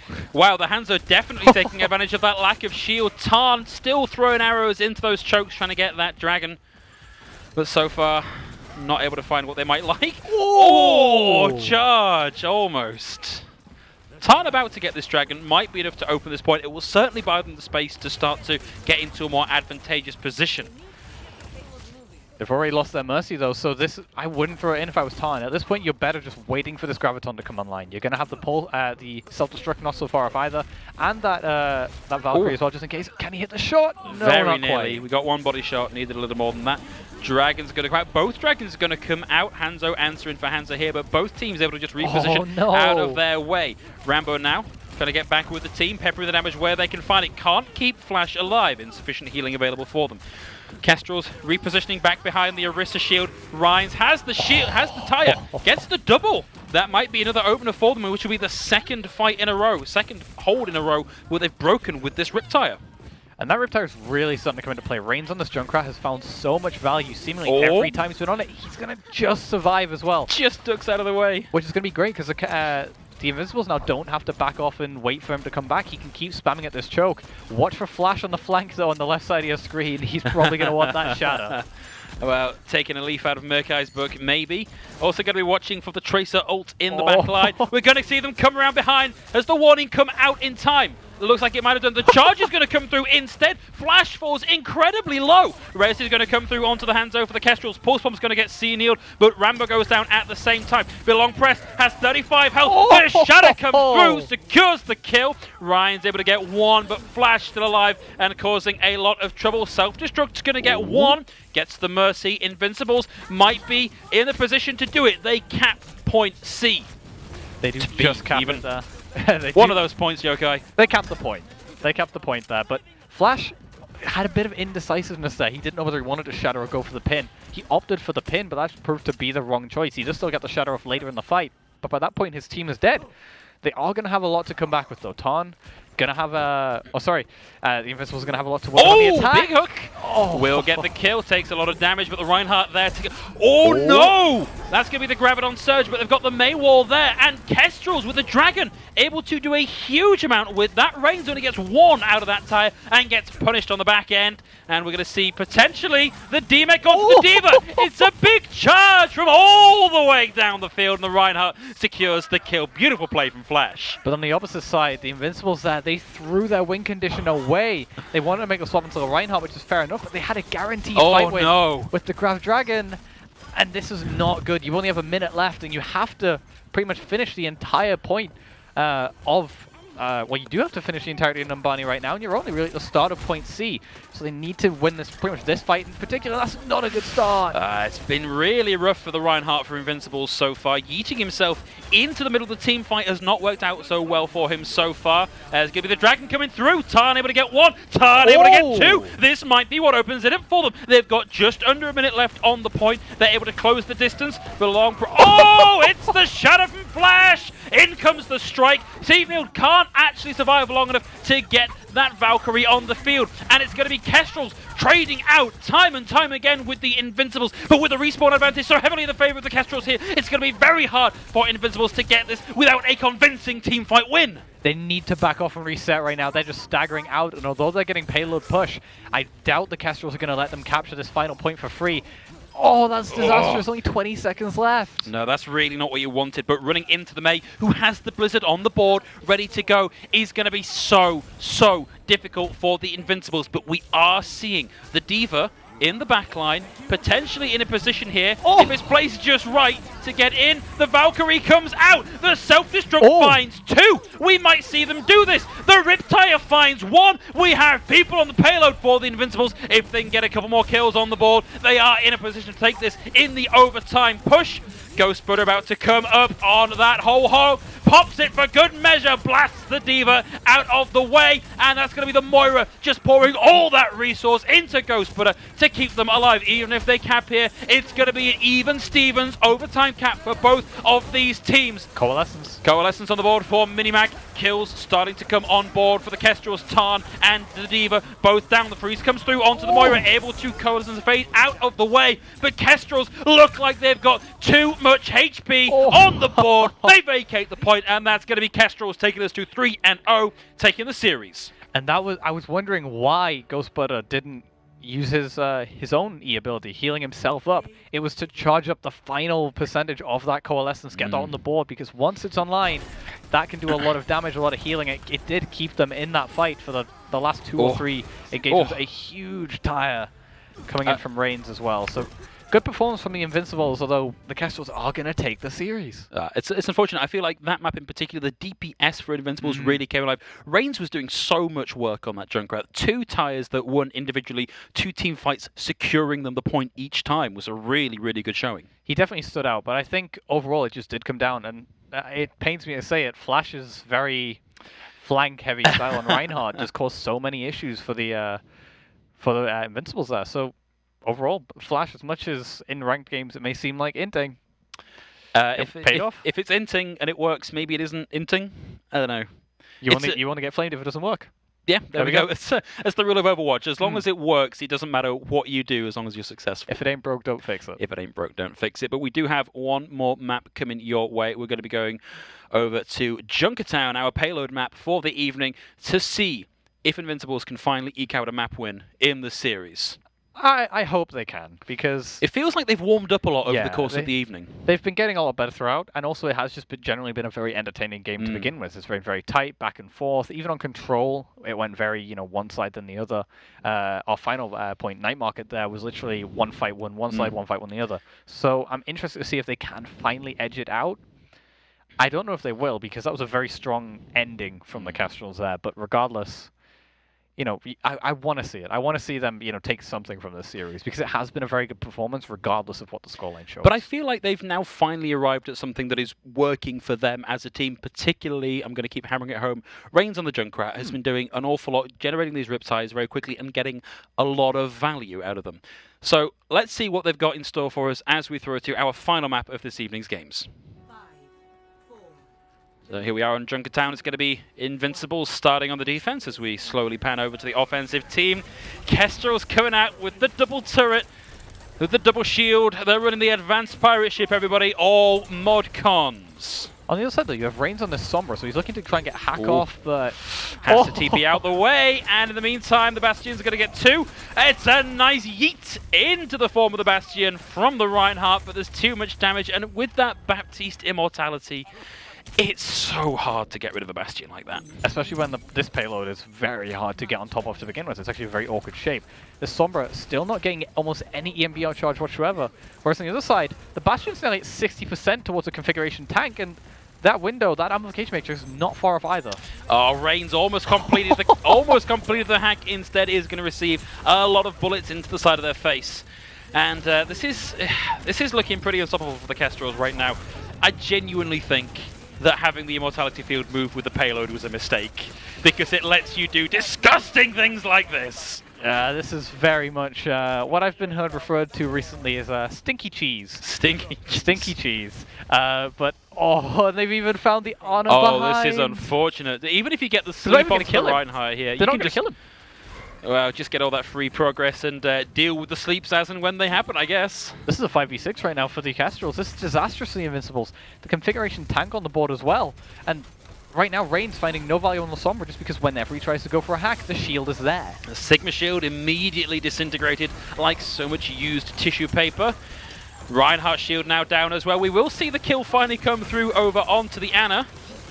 And this payload just not stopping at all. It's a nice drop down from the Reinhardt. The Shadow comes in, puts 2 on the ground. But again, there's too much done already. The Kestrels have got 4, and the kill didn't even come through from the Reinhardt on that one. This is unfortunate for the Invincibles. We were hoping for a map win, but if they can't get this done, this is going to be a rough one for them. 6 minutes in the time bank. I've never seen a time bank as big. The nade hits Flash, but that's it. You don't want it on Flash, you want it on the Bastion. Like you say, a 6-minute time bank. This payload hasn't been stopped at all. And the Invincibles have a few ultimates to work with, but look at the Kestrels economy. Big pull into the amplification matrix, secures the kill onto both the Mercy, and then down goes the Sigma. CNL is going to have that coalescence. That with the immortality field being down might be enough to at least pressure them off the point. But so far, Kestrels unopposed. But they could use the Oh no! Oh, it's a double from the turret. And now the Reaper on the high ground tries to pressure out the Baptiste. Baptiste takes him down.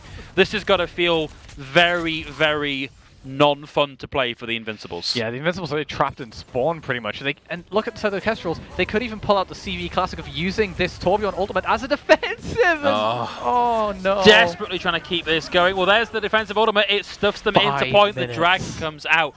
That is a long time bank. Kestrel's clearly tired and wanting to go home. I think that may be that is wow. Lost for words here at the Belong Studio. Wow. Okay, that may be the biggest time bank I've ever seen anyone finish Junkertown with. I don't even think it's possible to have a faster time bank than that. It's very, very unfortunate. Hopefully Invincibles learned something from that. Maybe we'll see something similar come out for them on their offensive push. I don't even know where to start with that round. That was so... It feels like we haven't even started the map my friend, yet. Clearly you've not played in Gold and Plat for a while, because we get that done to us a lot. From an analytics standpoint, I'll word it that way. This happens to me a lot in ranked myself as well. Okay, fine. But to analyze it and break it down, I don't even know where to begin. No, I can break it down for you. They had a lot of damage, and Invincibles had no way of getting past the shielding in order to stop that damage coming out of them. But look, you know, we're already in spawn, and so we can't say for definite that this is what is happening, but Invincibles look like they're going to be doing something similar. Although we've only got the one shield. Yeah, that's the big difference, and especially if they've run it on the opposite side as well, with the Kestrels running it on defense.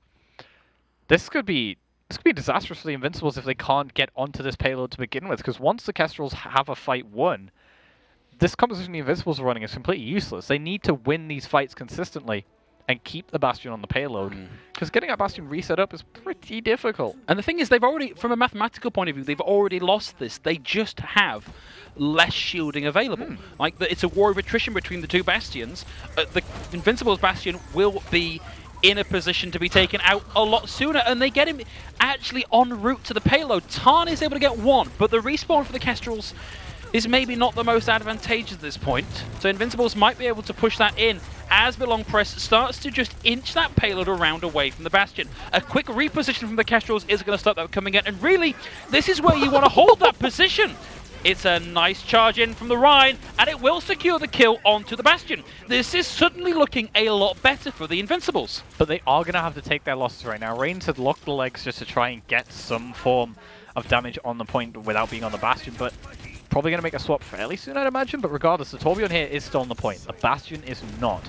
Of course, you see that he's actually going to swap over to the Sombra as well, so looking to maybe try and get a hack onto the enemy Reinhardt, enable Flash's Shadow, possibly. There you go, some damage coming out there from Rhines. Immortality Field now on the board. Gets taken down again by the Soldier 76, locking the legs. Reigns takes a bit of damage, has to turn around to deal with the Torb and the Reinhardt in the background. Two different flavors of hammer. And Rhines is going to pick Flash as the preferred choice. Looking a lot better now for the Invincibles. Maybe not quite as quick a time back. Flash is going to get res behind them. They've got to have noticed that's going to happen, because Flash is likely to come in, hammer, swing in, and close the distance. Closing the distance on the payload, and Ryan's putting down consistent damage, not doing a bad job here of generating that ultimate. Able to really pressure the Orisa, repositions around the back, manages to get the kill even through the healing of the Baptiste in the backline. This is already working out so well for Reigns. But you've got to think they're already losing this map so far in terms of time bank. And oh no! Oh, hello! Found the translocator. Will get the kill as well. Graviton Surge comes out over the top. Invincibles locking the Kestrels into the point. Rhines on the hunt to get the Mercy down. This is looking a lot better now as Invincibles get a quick shuffle around things out. Out comes the sights for some reason. Oh, he wants to see that Reinhardt very clearly, doesn't he? Wants to catch all that good calf definition on the Reinhardt. A very good and smart recontest coming out from the Kestrels, so they get out the Graviton, which is huge. Reigns is going to have the tactical visor, but the Kestrels right now, oh, even a bit of red at Lucio coming out as well. Wow. Good work from Rambo. Use that mobility your advantage, my friend. It's a shame we don't have the Nano Boost to pair with the Soldier Ultimate. Go back to one of the old classic combos. Good old Nano Visor, but they are going to have the Valkyrie, which I imagine they're going to throw in with it. Watch out for Flash on the flank again, though. Well, that's going to come through any second now. Uh-oh. There it is, round the back! It's got about 3 on the ground, and all 3 get shattered. All 3 get killed. Kestrels, bring out the brooms. It's time for the cleanup. They finally addressed the biggest issue with Flash's playstyle as well, which was that once he's gone, there wasn't really a frontline, a main tank on the field. They've made the swap to the Orisa now, which means that even when Flash isn't there, he's still, you know, the team still has a shield to play around. They still have a frontline per se. Now, the Invincibles are going to have a really hard time staying on this point just because of the fact that they have the Molten Core on the table. And you've got to think that once that Molten Core's down, there's going to be a lot of damage going through them because they're just going to be scrambling all over the place trying to get out of it. Indeed, and it's going to be so difficult for this Tactical Visor to really do anything because there's so much shielding in the way. It doesn't do much except maybe break the shield for the follow-up. They are moving the payload forward though, so this has been good pressure from the Invincibles onto the Kestrels, but they are about to enter a world of molten hot pain. It covers the payload, it gets the double. Oh, we're going to see them looking for the hammer kill. Won't quite find it, but that is a convincing teamfight win for the Kestrels. With one ultimate. They use one ultimate in that fight to win it as well, and the Kestrels are just building their ultimates up. They aren't having to invest much, and the Invincibles aren't even really getting a clean engage to build their own. They are slowly building them by, I guess, the natural charge rates. Of course, you are seeing a shadow on the table, the Graviton's coming up slowly, but you have to be getting that charge up. You have to be in the enemy's faces to really do damage, and Right now, they haven't had a chance to do that. Well, secures the kill onto the turret at the very least, buys them a little more breathing room. Reigns looking like they're trying to decide what to do. Flash with another charge all the way up to the enemy team, skillfully missing all of them, surely just as was intended. Stun comes through onto the Reinhardt for the Invincibles, going to get healed up, but the Meteor Strike comes through and puts CD'd on the ground. The Shatter comes out from Flash once again. One Shatter, 1-1 team fight kill for the Kestrels. And still, the Invincibles, maybe the only blessing right now from this aggression from the Kestrels is that they haven't had a chance to use any of their ultimates. They've slowly started to build them up. They have the Graviton online now. They're going to have a Coalescence nearby, and Tarn is on the Tracer, just trying to cause a little bit of pressure onto the backline. But the Kestrels still haven't had to use much. They've used the Shatter, and that's about it.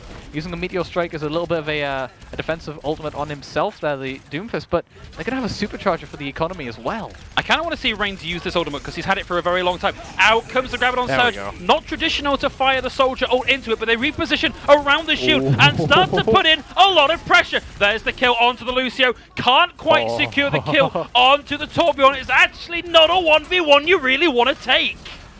Oh, he may even go for the Hanema kill. No, I haven't seen it come up on the kill feed just yet, but they also know that Tarn on the Tracer is behind them somewhere. They did have to use a few more ultimates than they've needed to, though, so it's good that they're finally getting resources out.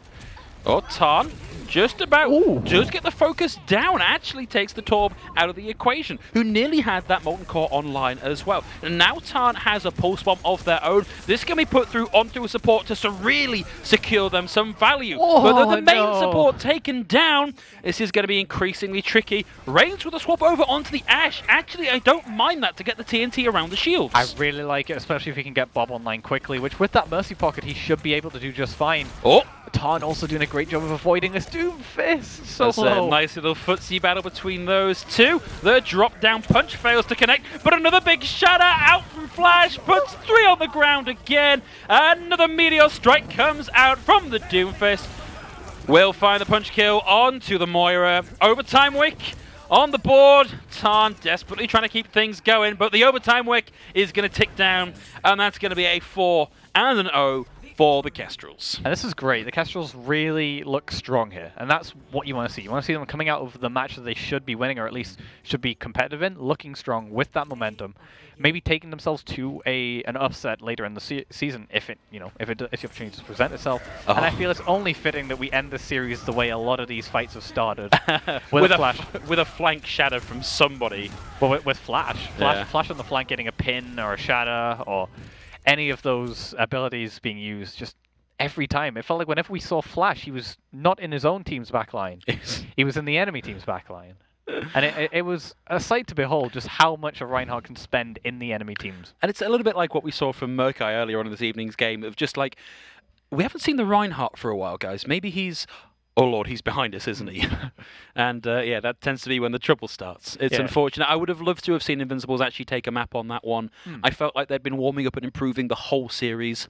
But it's just, particularly in the face of that stinky cheese composition, there's really not much you can do about that if you don't have the experience and the tools to pick apart a composition like that. Yeah, the flanking right, going back to the flanking right thing, just for one more point. It's a bit like I'll give you the floor. You may return to the floor, Phil. But yeah, it's a bit like almost like an opera house. It's behind you, so you should be counting who's in front of you. It's pantomime. Pantomime and opera are very different things.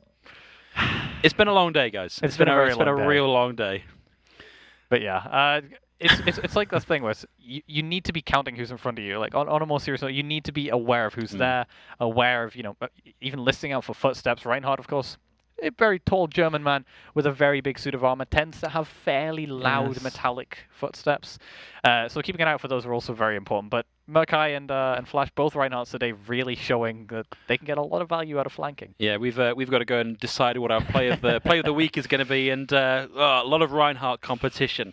But anyway, if you enjoy flanking Reinhardts and all the shenanigans that come along with them, and you've enjoyed tonight's games, don't forget that, of course, it's not just tonight, it's next week, and a lot of weeks for the foreseeable future. So tune back in next week for more Overwatch Arena Clash action. And if you've enjoyed watching this, if it's your first time being made aware of this, and you're thinking, I'd like to come along and get involved in this, couldn't be simpler. Look for Belong Esports on Twitter or your social media platform of choice. Track down your local arena, come down to the community nights, get involved. It couldn't be simpler. But for myself, Big Hungry Phil, and for Dan, Yokai Forrester, that's all for today. Take care, and we'll see you next week.